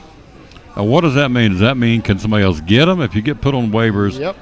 So they're up for grabs. They're up for grabs. All right. Now, the teams have, there's a different pecking order as to who can claim them first. And that has to do with where they're at record-wise right now. So the worst teams have the options first. I can tell you this. I know that all over Twitter, Reds fans are saying, get Lucas Giolito. I'm sure. All the Reds fans are saying, get this guy. We need him. In fact, in this article, it says the teams that could use this guy the most, the Marlins, the Reds, the Giants, and the Red Sox. Yeah. So they also remain playoff eligible, right? Yes. The players do? They do. So They do. Lucas Giolito, somebody picks this kid up, this guy up, and the Reds are screaming, go get him, right? Go get him. Yeah. So will they is the question. I don't know. Let's hope. If he's available, he may be taken before they have the opportunity. So then the other thing is, if you look at the Angels, Trout's hurt, Ohtani's on the shelf now. Yeah. I mean, it's winning since the All-Star break. And winning the dump. And they just traded for Lucas Giolito at the I trade deadline. I know. Wow. So I mean, yeah, they've just had him about a month. Yeah. So part of the dumping I read in the article was the owner is trying to the income tax out there in California just out of this world bad. Yeah. Crazy bad. And so he's trying to dump these players to help out in the bottom line of the old books. Yeah. So not even necessarily what's on the field, although they've been very, very disappointing since the All-Star break. Yeah. So anyway, because if a team does pick up one of these players, they're responsible for the rest of his salary. Yeah. For the rest of his contract, basically. Yep. So stay tuned because some of these guys get picked up on waivers like probably ASAP, won't they? Yeah. Yeah. I think those guys are all available tomorrow. Tomorrow. Last day of the month. All right. Last night, the Reds almost got no-no'd. Alex Cobb came out away from throwing a no-hitter against the Reds. San Francisco beat him 6-1. Did not surrender a hit until 2 outs in the 9th inning. Yeah. Did you watch it? I did not. Yeah. I did not. It was too late. Yeah. Didn't come on to like 9:45, something like that. Now, I will say this. I listened to the first 2 innings on the radio, and I did listen to that, but I did not I didn't watch any of it. Yeah. So, but, yeah, evidently Alex Cobb was on his A game better than he's ever been in his life last night, according to the Reds.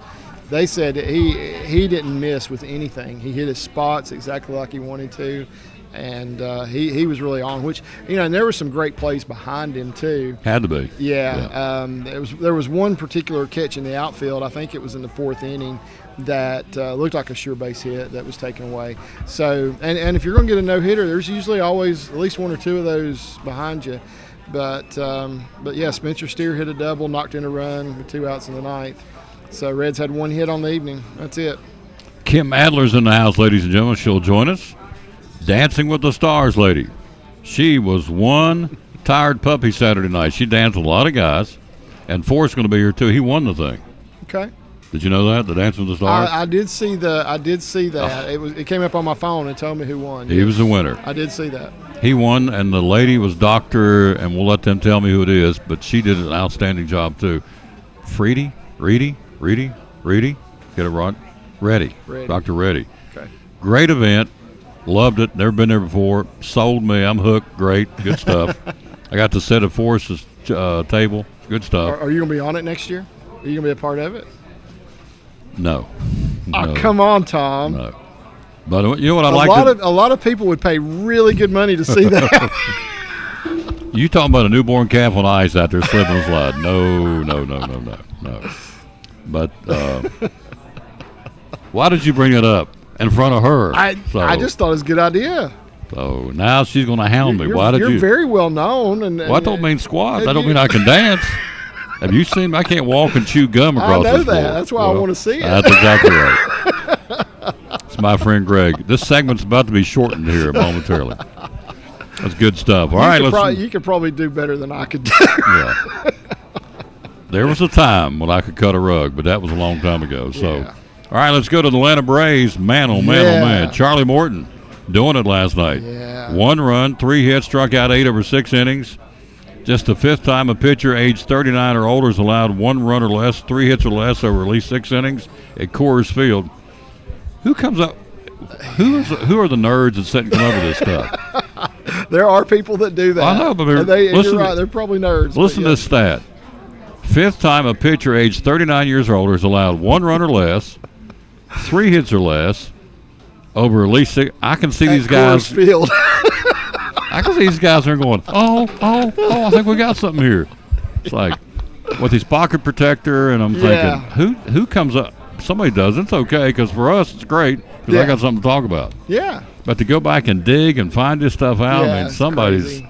Got way too much time on their hands. There's got to be some kind of computer software that's got all that in there, and they put all those factors in there and came up with it. There's got to be. It's surely I know. Nobody Give 'em knows a hard this time. stuff. Yeah. But it's still. It is. Somebody's got to put it in the computer. So. They do.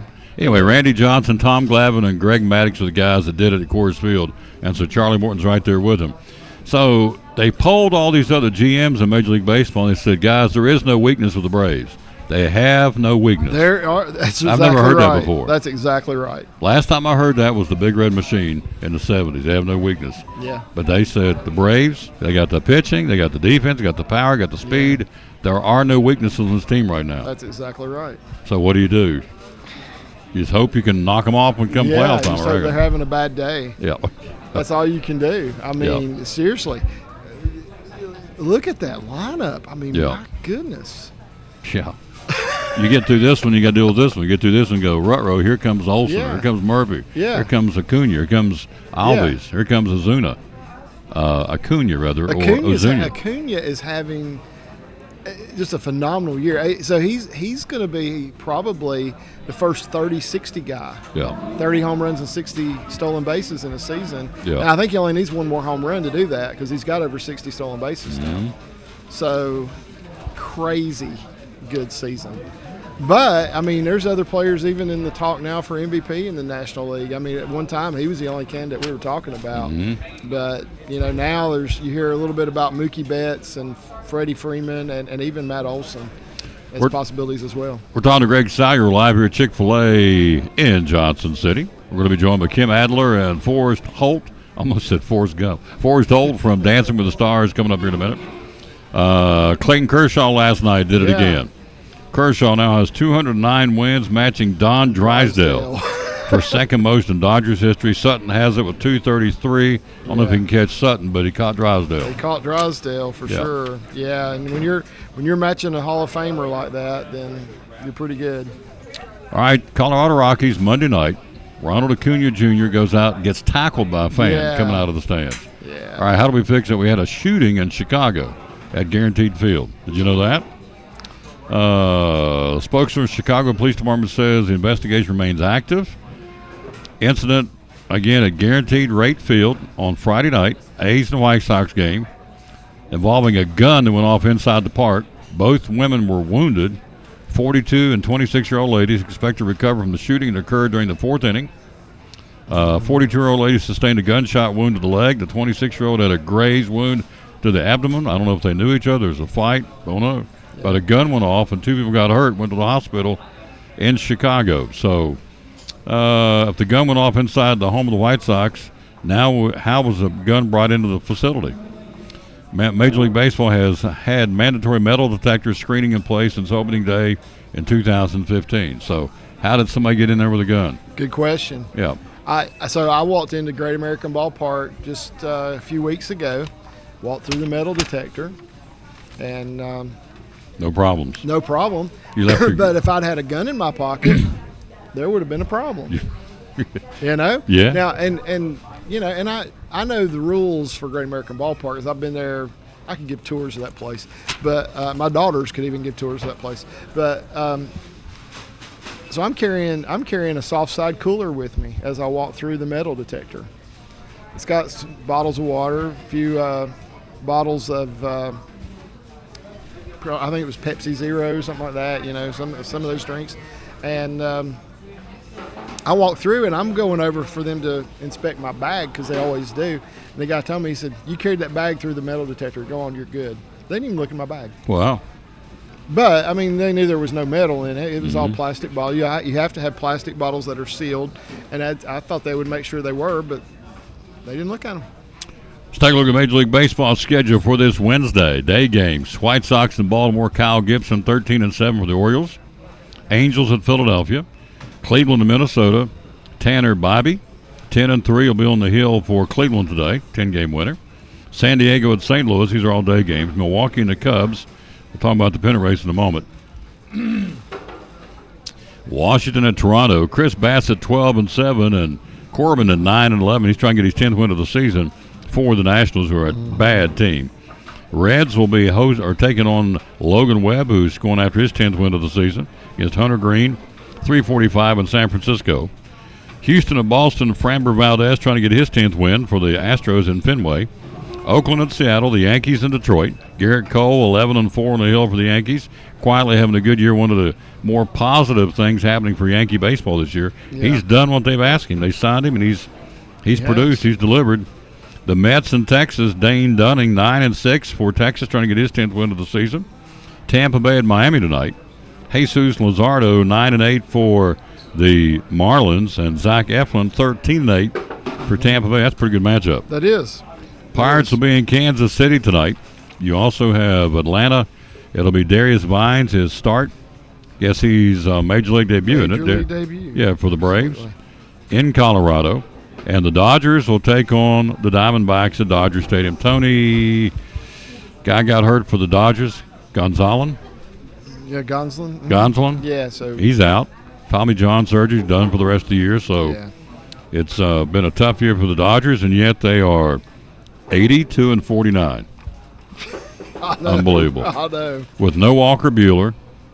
There's been several other pitchers banged up along the way, and here they are, 82-49. So now let's take a look at the standings real quick.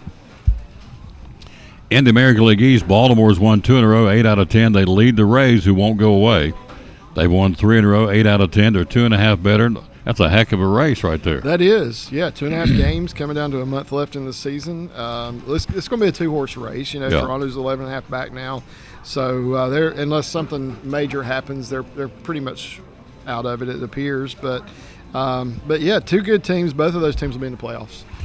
Twins and the Guardians. Twins lead the Guardians by 6 in the Central. The Wild Wild West. Wow. Oh wow. Texas, Seattle, and Houston are dead even at the top of the West. Rangers have won 2 in a row. They got kind of getting to turn back around now. The Mariners have won 8 out of 10, and the Astros have won 4 straight and 6 out of 10. That's a heck of a division right now. That is. It's basically a 3-way tie, virtually. I mean, the records are a little different. I mean, Seattle and Texas have the same record. Houston is a percentage point behind, but, up 1 in both the wins and losses. So we might have to think about the tiebreaker scenario out in the West, because it really could happen. And so it's interesting, because as it stands right now, the Rangers hold an advantage over the Mariners when it comes to that head-to-head. The Astros have a better head-to-head record versus the Rangers, and the Mariners have a better record against the Astros. So it's kind of... Now, will they play each other inside the division in September? They all play each other again. Okay. Yes, they do. There you go. They do. In the National League, the Braves won 2 in a row, 7 out of 10. The Braves are the Braves. Best team in baseball, no question. Dodger fans may argue that point. Baltimore fans may argue that point. You can't argue it. Can't argue that point. Best team in baseball right now. Only way you can argue that is beat them in the playoffs. That's it. That's all you do. To prove it otherwise, the Braves are the team. Yeah. In the Central, Brewers have won 9 out of 10. They lead the Cubs by 4. The Cubbies have won 7 out of 10. And the Reds have lost 3 in a row and 6 out of 10. Yeah. They're 7 back. In the West, the Dodgers won 3 in a row, 8 out of 10. And the Diamondbacks, even though they've lost 2, they still are 7-3 in their last 10 games. The wild card in the American League, we talked about it, Tampa Bay, Texas, Seattle, and Houston are all literally tied for those 2nd and 3rd spots. And Toronto's 3.5 back, so the Blue Jays are hanging. They are. They're not out of the playoff picture. They're out of their division picture, I think, but they're not out of the playoff picture. So 30 games to play. They've got a chance. They've got a shot. Boston's got an outside shot, but probably not. I was going to say the Red Sox are kind of on the outside looking in. Yeah. In the National League, interesting. Top 3 teams right now: the Philadelphia Phillies, the Chicago Cubs, and the San Francisco Giants. On the outside looking in, and not by much, Arizona half game out. Mm-hmm. The Reds are 2 out, and the Marlins are 3 back in the wild card, which is what we're looking at now. For all intent, well, except for the American League West, for all intents and no, can't say it because the American League East is only 2.5 between them. So the pennant races are tight, but the wild card race is even tighter. I'm thinking Rob Manfred and the Brass is loving it. It's going to the last month of the season, have all these tight races. Oh, yeah, they are. They're eating it up. Yeah, absolutely. Because that's going to click their turnstiles. Yes, people are interested in what's going on. Every year I kind of hope it goes down to the last weekend of the season. Yeah. And I mean, it is nice to know your team's in if it's your team, but I also just always hope that we have a pennant race going on to the last weekend of the season. That just makes it exciting. Yep. Well, and right now we do. I mean, we have it virtually every division. Well, the Braves have locked theirs up. Yeah. The Dodgers have locked theirs up, but everything else, the Guardians and the Twins can get interesting because, as you said, everybody plays each other inside the division now. A lot of interdivisional play in September. Yeah. And so things can go real squirrely real quick. They can. Yep. So it's going to be good. Yeah. You gotta win those series. Yeah. And if you don't, you're in trouble. Got to win them. Honey, pepper, pimento. You're going to try it, right? Yeah.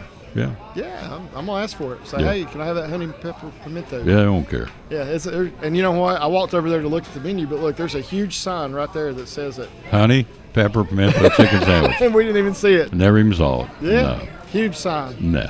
Be a snake and bite me. And that's all it says. Honey, pepper, pimento. Honey, chicken pepper, sandwich. pimento chicken sandwich. It's like it's there for me, and I didn't see it. So. Yeah. And that's hilarious. And the caramel crumble, really good milkshake, new shake. We'll get one of those when I get off the show here. Awesome, sir. Next week back in Elizabethton. Back in Elizabethton. All right. So I guess between now and next Wednesday, who gets picked up in the waivers and who goes where is going to be real interesting. It is. Yeah. We'll have a lot to talk about then because it's going to happen. It's going to happen. So especially some of these Angels players. Some teams are going to pick them up. Are we roster trimming right now? Is what we're doing? Yeah. So we got to pare it down. So because you're seeing. The Reds released Tony Santillan yesterday as well. So I think every team is kind of designating players for assignment, running players through waivers just to see if anybody takes them because there's two different types of waivers. There's one where you can't pull them back, but there's another one where if a team claims them, then you can pull them back. Yeah. And see what kind of nibbles you get. Yeah, see what happens with that. And they have to go through waivers if you're going to send them down. If they're, but I mean, not every player, but at a certain point in their career, you have to do that. So that's something that's kind of important to do. And a lot of times they'll just send a player through just to see what happens. Yeah. Trial balloon. Yeah. Throw them up here. Yeah. The sacrificial lamb, if you will. Yeah. And sometimes it'll just be to see if anybody may want to trade for that player at some point in time. Yeah. As well. Throw him out there and see what happens. Yeah. Throw him out on the water. See if anybody. It's like fishing. Yeah. Put him on the hook. See if we get any nibbles. And the funny thing is that can happen. We don't even know about it. Exactly. That's not even revealed if that happens. Under the radar. Yes. Absolutely. And it happens a lot this time of year. Yep. Enjoy your lunch. I'll see you next Wednesday, sir. Yes, sir. Sounds good. Quick break. We'll be right back. They're here. The Dancing with the Star Kids. Join us next on the Tom Taylor Sports Furniture. Tell folks out there what Cannon Furniture is all about, would you please? We are a local family-owned small business. We have a full line of furniture and bedding, living room, dining room, recliners, mattresses, you name it. We have it. We also do custom lines of furniture. Some of the product lines you carry are? We have Bassett, England, Ashley, Benchcraft, Barca Lounger, and Sealy, Simmons, Tempur-Pedic, Serta, Beauty Rest, Sierra Sleep. And there's a new one coming soon, but I'll keep that one quiet until it gets here. To the appropriate time. Hours are open at Cannon Furniture. Monday through Friday, 10 to 6, Saturday, 9 to 5. They rely a lot on social media. How can we find you on social media? You can find us on Facebook or Instagram at Cannon's Fine Home Furnishings. Yep. One of our great sponsors is Cyclone Sports. Check them out, folks. Again, be loyal, buy local, and buy at Betsy in downtown Elizabeth. And the great folks are right here, Cannon's Furniture.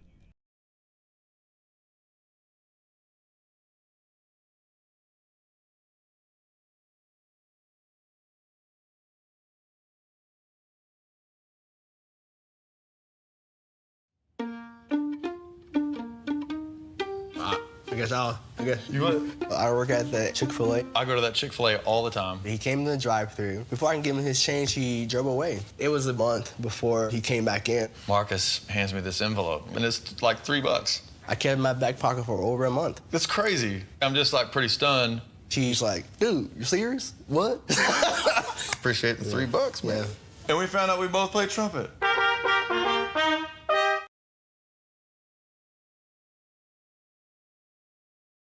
At Carter County Bank, it's our job to help you focus on the happy moments and check off the things on your to-do list to make them happen. We're here along the way so you can pull off the happiest moments in life. Carter County Bank, in the business of happiness.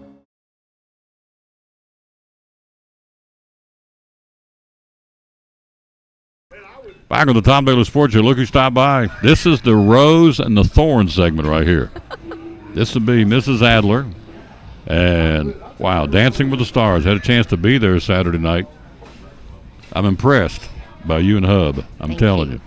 So I'm sitting there watching this, and I'm thinking, okay, you had 5 different dancers, right?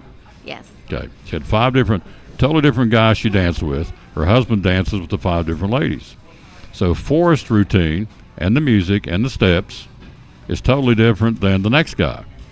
So I'm sitting there thinking, now, I'm going to get the number 3 guy mixed up if I'm her, or if I'm her husband. I'm going to get the number 3 girl mixed up with the number 4 girl, and I'm supposed to go there, and I'm going to go over here because I can't keep it all in my brain. So I'm thinking, how you kept each routine in your brain to know the steps and the music, because you basically, they kind of flip-flopped. It was the guy then the girl, so you really probably had maybe 10 minutes in between dances, right? Thereabouts. If we were lucky. Yeah, in theory, if you were lucky. So I'm thinking, it takes a very talented person to be able to, number 1, do it physically, do the dancing, but number 2, to remember this up here. He has to remember one routine. I'm pointing to Forrest. He'll be here in a minute. He had to remember his one routine. You had to remember 5. Correct? Yes. Yes. And the dance and the music and where he's going to be and what you're going to do and all that. Each round. Each round. There were 2 rounds. Times 2. And then my encore dances that came back from last year. Yes. So, incredibly talented people, her and her hubby. Didn't realize it until I got out there and I thought, whole new appreciation for these 2, I call them kids, Dancing with the Stars. Thought it was awesome. The Jeremiah school kids came out there and did what would you call that? A dance? Or They did a dance. Did a dance, yes. Yeah. Very neat. And that's what this was for, the fundraiser for the Jeremiah school. You had a silent auction. You had a live auction. You had, a great night. You sold sponsorships. I mean, so this school financially benefited. They got a lot of money, I would assume. Yes. Things did well. So, and are they still tallying the money? You have a ballpark total. You have. No, you tell it. I want you to tell it. $183,600 before our expenses. That's amazing. Our Now, say that community again. is very generous. I don't have my readers on. It says $183,602. They raised $183,602. You would say one night, but it's a culmination. It led up to it, but still, $183,602. What's that say about this community? Very, very generous. That's one night, Yes. one organization. In this case, the Jeremiah School, which is here in Johnson City. For folks out there, again, we have a lot of out-of-state and out-of-town viewers, and we appreciate that. They don't have a clue what Jeremiah School is about, so tell them what it's about, would you please? It's specific for children with autism. Yep. That's all that goes there. Mm-hmm. Kids that are autistic. And the staff is amazing. Yep. All special ed trained teachers and aides. And they do it because they love it, not for the money. So what goes through Kim Adler's mind? So I'm sitting up there, I'm always trying to think behind the scenes. I'm thinking about what he's going through as a contestant. For folks who don't know how it goes, well, tell them how it works. Your husband does dance with the girls, and you dancing. Kind of explain how it goes for folks out there that don't know, please. Well, because we're in such a small community, Mike and I are the professional dancers. If you go to a bigger city, you have professional dancers per star. Mm-hmm. So we have 5 stars each. Mm-hmm. They get to pick 2 dances that they want to learn or give us 2 songs, and we tell them the dances they're going to do. And then when we're not teaching them how to dance, the dance itself before they learn the choreography, we're doing choreography for their routine specific to their songs at Awesome. all hours of the day. and night. Yes. And then about a month to 6 weeks out, we start teaching them their first routine. And then we introduce their second routine. And by showtime, they're ready to go. Ready to go. So what goes through your mind back there? I mean, these guys and ladies are on pins and needles. They're competing. You do this for a living, and this is the 14th year you've done this. So it's not like it's your first year. What's going through Kim Adler's mind? Okay, it started at 6 o'clock. What's going through your mind at noon on Saturday, 6 hours before the event? What can I do to calm my guys down? How many run-throughs do we need to do to make them feel comfortable? When am I going to get a little bite to eat so I have enough energy to get through the night? Mm-hmm. And I hope everyone that bought a ticket or a table shows up and enjoys the show. So you saw them when you got there before it started. Are you talking to them in the afternoon, reassuring them, saying it's going to be okay? Are you ready to go? I mean, you talking to them? Absolutely. Okay. All right. So you get there. We started at 6. I think Forrest got there right around 5-ish, thereabouts. He was out in the lobby. It's like travel with Elvis. It's like, Forrest, can I just see you for a minute? He said, wait just a minute. I got pictures over here, Tom. It's like, okay. I'll just wait over here. I'm just like the bottom feeder in the river of life, so I'll be right over here. Love this guy. But he's out in the hallway. His family's showing up and all that. So what are you doing at 5 o'clock? Mike and I are trying to greet everyone that comes through the door to make sure that they know the food is ready. Yeah.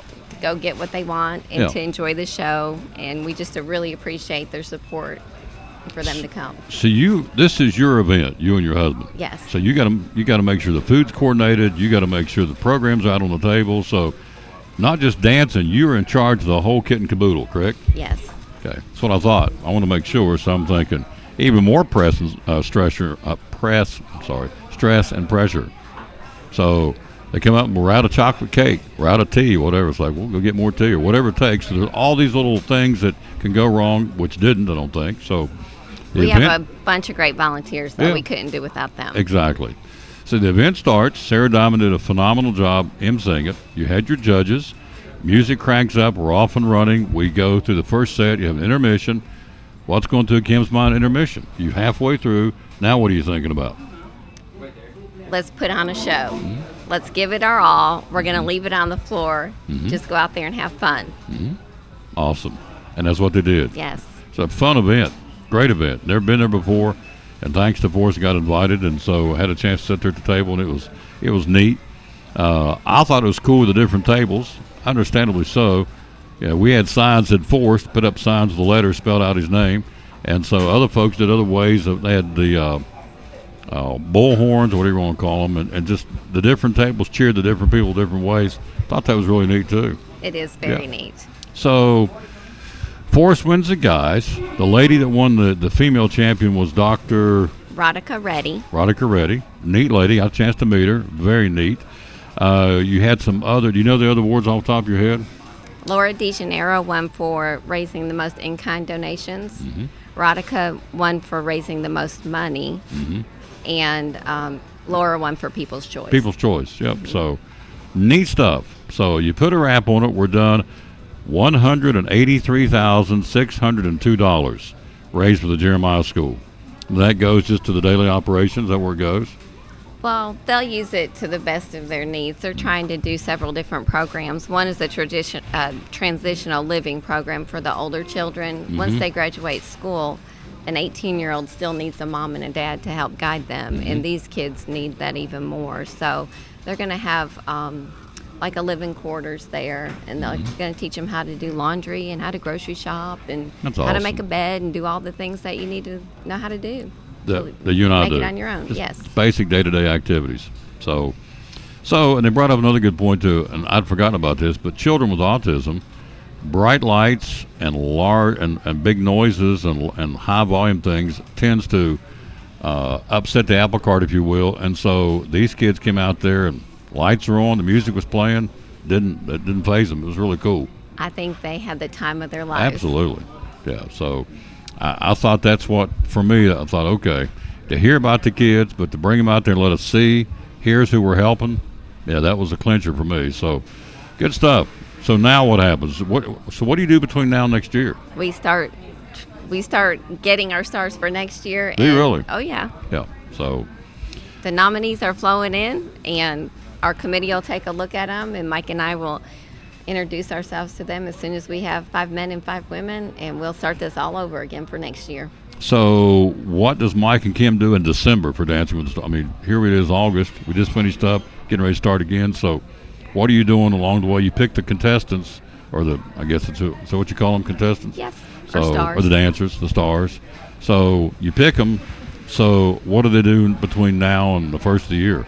So we'll get this year's stars back, and they will go through the routines to be able to dance for next year's stars to show them kind of what they can do.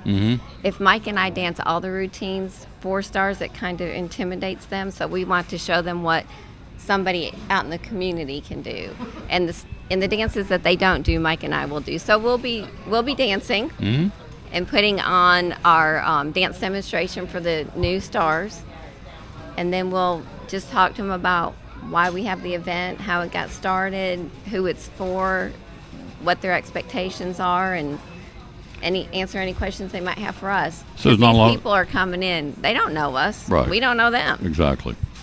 So you got to kind of learn each other, if you will. Yes. So there's not a lot of downtime for you all, really. No. Okay. All right, last question. I could sit and talk to her all day long. I'm fascinated with this lady, and I got a whole new respect for what she does and the how she does and how she conducts herself, her and her husband, in a very classy manner. So if you want to meet an all-time great baseball player or an all-time great basketball player, you know, 2 or 3 guys that come to mind. It's like if I wanted to meet Peyton Manning in football, or I don't know, pick somebody, Tom Brady. In the dancing world, who is somebody out there you go, okay, I'd like to go sit down and have lunch with boom, because this person is the star in dancing. Is there somebody out there, a guy or a girl? Well, I've met them all. Have you really? Yes. Well, Because I competed with them. Oh, did you really? Yes. So who was the wow factor? Who was it you were out on the floor going, I'm dancing with blank? Well, I will tell you a story about a competition we went to. It was over at the Grove Park Inn. It's called the Heritage Classic. It's held in March of every year. It used to be anyway. There was a gentleman there who had one leg, and he was an incredible dancer because he had to use his core to lead you. I don't remember what his name was, but I was floored that a man that had a handicap could dance like he could. It's still to this day, every time I talk about it, I'm just like, how did he do that? He danced with one leg? One leg. Wow. He was able to lead you through a dance with one leg. That's inspirational. It was incredible. And I was just like, how in the world? But he did it. Great body control. Wow. Yep. That's pretty cool. Yes. The guy sitting over here, has he got pretty good body control? Yes. This whole guy, he does? We did a whole bunch of mean, torturous things to get him to be able to use his body well, and he did. Rachel Champion said, I think she was heard, said one of the judges said, you know, you guys did something that wasn't ever done at Dancing with the Stars. I don't know which move it was. Which one was it that was kind of unheard of? We did a few. 2 of them were with Forrest. Yeah. I don't even know what you call them. I just sent him some videos, and I said, do you want to try this? And he said, sure. So we'd come over, and we'd fight our way through them, and when they hit, we were like, okay, this is going to work. Yeah, it did work. Yes. As we told you Monday when he and Jessica came on the show, he had 4 judges, obviously 0 to 10. He had 4 10s twice. Yes. 2 perfect scores. The man, the myth, the legend, Yes. Forrest Holt. There you go. So, have you ever danced somebody that had that pulled off 2 10s in the same night? Andy Rogers may have, but that's been a few years ago, and I'd have to go back and check. So, not many. No. So, does he come back next year now and do whatever? Yes. So, Forrest will be back next year? Yes. Well, that's cool. So, If he wants to, and I'm sure he will. no, he'll be there. Are you kidding me? So, he's already talking about dancing. He's ready to go for next year. He's already working on his routine or his dance. So, yeah, it's good. He's ready to come back and let everybody see him, which I thought was cool. I thought the whole night was cool. Just sitting up there as a guy who's, you know, just watches things behind the scenes as far as the nuts and bolts of an event. Didn't see too many things went wrong. In fact, I didn't see any. I thought it was very, very well done all the way through. So kudos to you and Mike. Thank you. Yeah, it was awesome. So what do you want to leave us with? I just want to let everyone know that just because Forrest won and he's our superstar, overall champion. All the stars are stars Absolutely. to us. They're all winners. To come Absolutely. out there and do what they do, Yep. it's so out of their comfort zone Yep. that it just means so much to Mike and I to Yep. step out of that comfort zone and put on a show for their friends and family. Yep. Getting out of your comfort zone, 50-50 chance something could go wrong, get embarrassed, something just go wrong. They said, we're going to do it. We're going to do it for the right cause for the Jeremiah School. So it's Forrest Holt, Lucas Schmidt, Scott Newton, Derek Michael, Garrick Michael. There's one more. Josh Petty. Yep. Former baseball coach, University High. Yep. He stepped down to work on college. Uh-huh. Yeah. The ladies. The doctor. Rodica Reddy, Laura DeGennaro, Miss Carrier. Mackenzie Carrier, Caitlin Ryans. And Brittany Whitson. Brittany Whitson. So there you go. They were all amazing and beautiful. Yeah. Our makeup and hair staff did a great job. The dresses came from Randall's, which is the original designer for the TV show Dancing with the Stars. So they looked beautiful. I looked beautiful in their dresses. You did. Can't help it when you have all those sparkles on. Yeah. And Hub he's dressed up pretty good too. He's pretty handsome. He was styling and profiling. He's cutting the shine out there a little bit too, so it's good. Yeah. Well, thank you for coming. Thank you. It was an honor to have you on the show. I had Mike on during the volleyball game. Mm-hmm. And Scott Newton on during the volleyball game. That Forrest set that up. Of course, Forrest's been on there numerous times. Yes. And gosh, you raised $183,000 in one night. That speaks Amazing. volumes to this community. Yes. That's just one organization doing one event. There's so many other events going on all the time raising funds, and so they stepped up and helped out. Yes. You're going to try the honey pepper pimento chicken sandwich. They put it over there so I could read it. So that's my billboard. It's like honey pepper pimento chicken sandwich. You want to try it? You want to give it a whirl? I might. Yeah. Get whatever you want. It's for being a guest. We appreciate you much. Thank you. Yep. Thank you. I appreciate you. You're welcome. Gosh, what an honor. Quick break. Got a chance to raise $183,000 for kids with autism. Way to go, Tri-Cities. Back after this, we'll talk to the king himself, Big Daddy, the man, the myth, the legend, Forrest with 2 R's, Holt, on the Tom Taylor Sports Show. Would you please?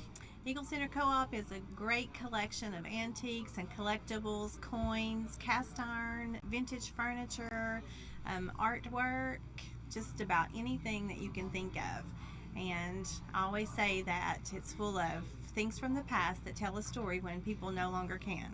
So lots of things to add character and conversation to your home, handmade jewelry, just about anything that you can think of, we've got it.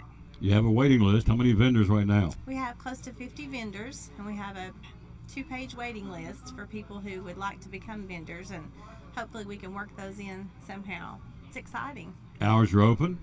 We're open 10 to 5, Monday through Saturday. And social media? Social media is on Facebook at Eagle Center Co-op, and we're located at 507 East Elk Avenue in downtown Elizabethton. Beautiful downtown. Beautiful downtown. Be loyal, buy local, and buy it in Betsy at Eagle Center Co-op in downtown Elizabeth. One of our great sponsors here on the Tom Taylor Sports Show and Cyclone Football.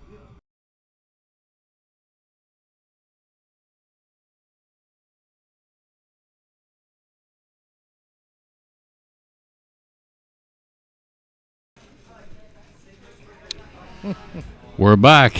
The man, the myth, the legend. Ladies and gentlemen, please welcome to the Tom Taylor Sports Show stage the overall male El Champion, Forrest Holt, ladies and gentlemen, from Elizabeth, Tennessee. You still on cloud 9? Honestly, just with the whole event, I'm still kind of just blown away. I feel like I've not really come down to earth to this point, honestly, and grasped, the magnitude of everything that went on, from start to finish. And, and then you hear like the amount of money that was raised, which I just found out, by the way, just like you did, and then when you, like you said, you see the kids dance, and I had a chance to go visit Jeremiah School, earlier, Mm-hmm. you know, before the competition, and walk around the school and visit with the kids, and and it really is. It's a great Mm-hmm. school, and the staff is there for the right reasons, and so just, you know, still don't feel like I've grasped everything to, you know, again, like the magnitude of what it is, and it's just amazing. And then from the competition, the night of the event, it still just kind of feels like a whirlwind. And as I, you know, go back and watch little videos and look at pictures, and, you know, it's kind of like, you know, how cool everything was. And so it was awesome. You don't know this. I had a conversation with your dad. Hello, Jim Miller. How you doing, sir? Appreciate you. I had a conversation with your father before the competition. He said he's going to win it. You know why? He said this kid, whatever he takes on, he succeeds at. He always has. It's come from your dad. And I said, he said, you knew, and I didn't know this till he told me, he said, you knew he had braces when he was a kid on his legs. And I said, no, I didn't know that. So if you take that, fast forward, you wrestled, played football. I wish I wrestled. I wrestled in the yard. I thought you wrestled in college, but you played football, right? Football and baseball and track and field and all that, yeah. For a guy that had braces on his legs at one point. So his father said, he'll win this thing because he's so determined. She would say, let's try this different dance or different flip or different one. He said, okay, let's try it. He said, your father said, that's the kind of kid this kid is. My kid will try on anything, and he normally succeeds at it. What a compliment from your dad. So you need to bring him out here and get him a honey pepper tuna chicken sandwich. You know what? I took him one yesterday, Tom. Did you really? Him and my mom, I took him one. So I thought, man, what a love from a dad to his son. Of course, you didn't know about all this. This before the competition. We stand out there in the hallway, and I thought, what a nice gesture for his dad to have that kind of belief in his kid. And you do the same to your boy, too, and your daughter. So it was a special night. You know, I kept thinking, I'd drive home, I thought, okay, if I was organizing this and facilitating this thing, what would I do differently? I don't know that I'd do anything differently. The food was spot. I mean, everything was just a really, I guess it sounds syrupy to say it's an enchanted evening. It is. But it was, and you raised $183,000 for a bunch of kids that deserve it. So I just, 183,602 to be exact. So anyway, it was a neat night. So you get to go back next year, and you get to come back and stretch your stuff next year as the reigning champion, right? Yeah. So that's the deal. Yeah. So, and I was gonna cut, like I said, I was gonna come back anyways to just, you know, be support a part of it. And sure. Like I said, I'm a fan, and so I am honored to be able to come back and dance, and just enjoy it again, even to be more involved, even, you know, and me and my wife Jessica are going to probably continue to take some lessons, and Jessica loves salsa, the dance. Right. And, so we were able to, on days that I didn't practice with Kim, you know, my wife and I would run through the basic salsa, and a majority of the, you know, dance choreography that we had worked out, and so that was just time. Even though I was practicing, it was time that we enjoyed together, and something that we could do together. And, you know, it's not like you know, go bowl or shoot basketball together, you know, but it was something really great for us to do together as husband and wife. Absolutely. So we want to continue that probably, and so yeah, I'm excited to come back. I want to pull this up because I put something out on my Facebook page on Sunday morning about how you won. The thing blew up, and I was like, holy smokes. And this guy, I mean, I'm like, it's like dealing with Elvis Presley now. It's like I'm riding with a rock star. Let me see what it says down here. I said, so many people commented, congratulations. Elizabeth Athletic Director Forrest told us both dances he danced, he scored 2 perfect scores of 10 each time by the judges to win the 2023 Dancing with Stars male champion. Go Cyclones. Congratulations, Forrest. 30 comments, 8 shares, 216 folks responded to this. I thought that was pretty cool. So what did the folks, when you got to the high school Monday morning? Well, I had a few spray tan jokes from my, you know. That's awesome. A couple of the assistant principals, Mr. Diaz, and, you know. Spray tan. Some guys. So, yeah. which I knew I was going to get that, but that's great. But they, just a lot of congratulatory remarks, and should have been.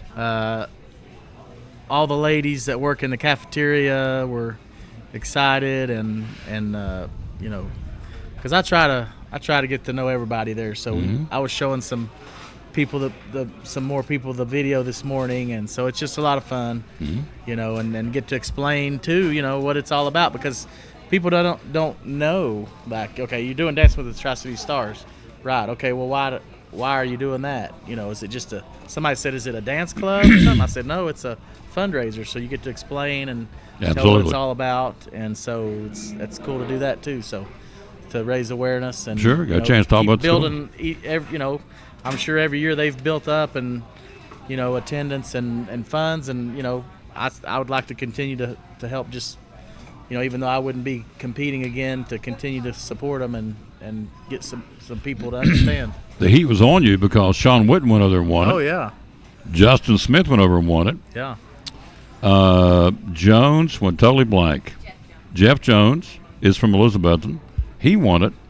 So Cyclone Athletic Director rolls in there. Kenny Hawkins said, one of the judges said, dude, Hawkins is so funny. He said, dude, Forrest, next time I come to Elizabeth, I can't look at you the same anymore, dog. When I come over to do a story, they're gonna stream they're gonna stream our Greenville game. Yeah. So we'll be working together then and stuff. So we'll see. Yeah. So, but he was all about it. Very complimentary. Just a good night, great night, and so, well done, son. Good job. Your daddy's comments it was are an honor. Spot on. Absolutely, it's an honor to work with these people. Mike and Kim were class. Man, listen, I don't. You know, I didn't know them before this this event and this, you know, all this going on, but they have definitely made a huge impact on me, a huge impression, and not just because they're raising money, but I was on the way over here thinking, you know, you want to live your life according to God's will. Amen. And you know, when you think of all the things that make you think of somebody you like or somebody that impresses you, what are the characteristics, you know? And so just, you know, unselfish, giving, loving, caring, patient. You talk about patience. And, you know, so those are just all the things that embody both Mike and Kim. And, you know, and also they, what I liked also, they brought their pastor in before the event and prayed, and then somebody was saying later, well, I can't believe this worked out or that worked out, and I made a comment to Mike. I said, well, you know, God blesses this and this event because of why you're doing it. Yep. Not because who's here and who's doing it, but because of why you're doing it, and it aligns with what He would have, you know, and so that's what's awesome. And I've made 2 friends for life, and with Mike and Kim, and I'm glad they're going to continue to do it, because they're going to impact, you know, that many more people, and and so there we go. In closing, here's what the other night I'm telling you, those lobster lollipops, I absolutely wore those things out. They come on them toothpicks. I mean, I didn't even get any, but I had the chance to eat, so I'm not going to say I didn't. Yeah. But I was like, you know what, I can't go, you know, load up on food before I dance, and I drank about 6 bottles of water in about 45 minutes. I'm going through the line of the lobster lollipops. She put 3 on my plate. I just looked at her. She said, yes. I said, you want more? I said, she put them. Loaded me up lobster lollipops. Who are you talking to? Yeah, load me up. Yeah, load me up. So while I'm sitting there eating my lobster lollipops, I thought of this event. I thought those kids at Jeremiah School. I thought of Matthew 25:40. I live by that, because it says, "As you've done the least of these, my brethren, you've done unto me."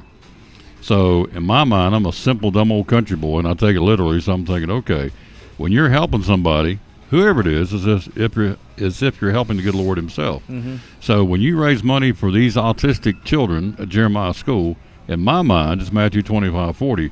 You're as if you're helping Him, because He created them. We're all created in His image. So that's what I thought when I was wolfing down my 7 or 8 lobster lollipops. So wearing it out at the table, by the way. So Anyway, get you some lunch. Treat this young lady. Sit down and eat lunch. What have we got to do? We got a football game Friday night at 7:30, right? Down Granger. 7:30 at Granger. At Granger, yep. Tomato Country. Yep. Where? On Mater Country. You're so hilarious. I might go get me some fried green tomatoes. Fried green maters. Before we go to the game. Granger County Maters. That's yeah. right. So, love this guy, folks. Had the best time. We drove. How many times we drove back and forth the state basketball tournament? The girls. Oh, yeah. 3 times. Me and him in the truck to Murfreesboro At least and back. twice, yeah. We solved a lot of the world's problems. The first time. Huh? You were worried the first time. Yeah, because we went off the right. We're going to go the back way. I thought, oh no, well I'll never get there in time for the game. But he also turned me on to Buc-ee's. So first stop at Buc-ee's with him, and I said, and you went right. What did you got something? Because you almost sprinted in there. And it's we like got the some kind honey of roasted almonds or cashews pecans. or something. Pecans, yeah. Honey roasted pecans, yeah. So we get back in the bought car. about 6 packs. Oh, that's what I'm saying. We got back in the car, and he looks like a chipmunk over there. You know, and he's going, right. I said, what do you got in your mouth? He said, man, these are awesome. I mean, he looked like a chipmunk going down the road. I mean, you were dialed in, weren't you? And then we went to the barbecue place. Oh, yeah. What was it called? I don't know. So all I know was. It was a funny name. The name, yeah. But they brought the food. No talking. We were chattering as soon as the food came. Old Forrest went like this. All I saw was his forehead for the next 20 minutes. Got in there. You went after it, didn't you? I don't mess around no. with the Well, you got the wings, food, didn't you? yeah. About 87 wings is what he got. So, but anyway, we had a good time. Love working with this guy. He's great. Congratulations. You busted your tail to get it. Well deserved. You had a great coach. Amazing. Raised a lot of money. It's all good. Yep. So, Yep. Congratulations. Proud to know you, son. Proud to know you too, sir. Son. Dad. Dad. Oh, Lord. All right, we'll come back and close it out right after this from one of our great sponsors. The good folks will be there on Friday. We'll be at Food City in Gray. We're on show number 1919, heading to 2000. Emmy Morgenstern is going to plan our big 2000 celebration. We're looking forward to that, which will be the first of the year. Back after this on the Tom Taylor Sports Show. Behind every Food City meat and seafood counter is a highly trained, certified butcher. Our butchers offer special orders, custom cuts, and even entire meal recommendations. In fact, you'll be so impressed with our butchers, you'll be asking yourself, what can't they do? Huh, I bet he'd be great at wrapping presents. Okay, well, maybe not that. But at Food City, our butchers make almost everything better.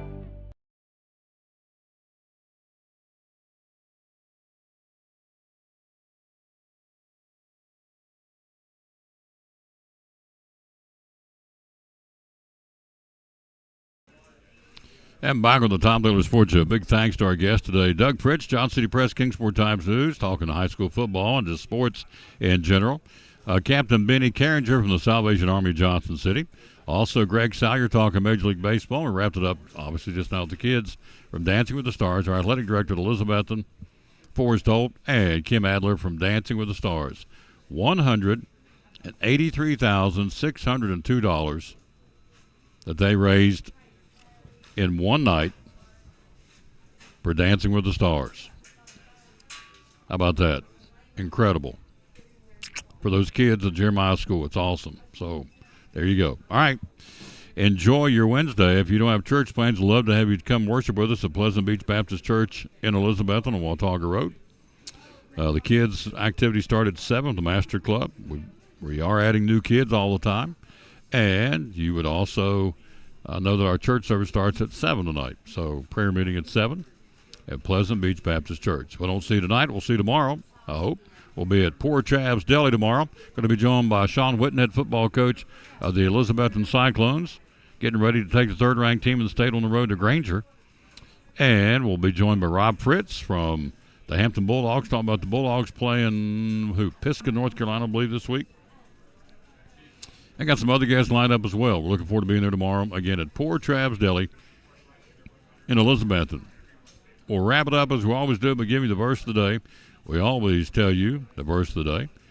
2 Thessalonians 3:16, if I'm not mistaken. I think I did that from memory. 2 Thessalonians 3:16. Now may the Lord of peace himself grant you peace at all times, in all ways, under all circumstances and conditions, whatever comes. The Lord be with you all. 2 Thessalonians 3:16. Appreciate you very, very much. Back with you tomorrow. Wrapping up show number 1919 from Chick-fil-A in Johnson City. Check out the honey pepper pimento chicken sandwich, the brand new sandwich on the menu board, or the caramel crumble milkshake. Good stuff. Till we re-greet you tomorrow at 11 o'clock from Poor Chav's Deli in Elizabethton. We'll remind you as always, bloom where you're planted and win or lose, be a good sport. And Dixie McDuffie says, congratulations, Forrest, from the Granny Women of Appalachia. So proud of you, and we are. We're proud of him and Kim and everybody who participated. See you back here tomorrow. Thanks for watching. Wrapping it up from Chick-fil-A in Johnson City. Bloom where you're planted and win or lose.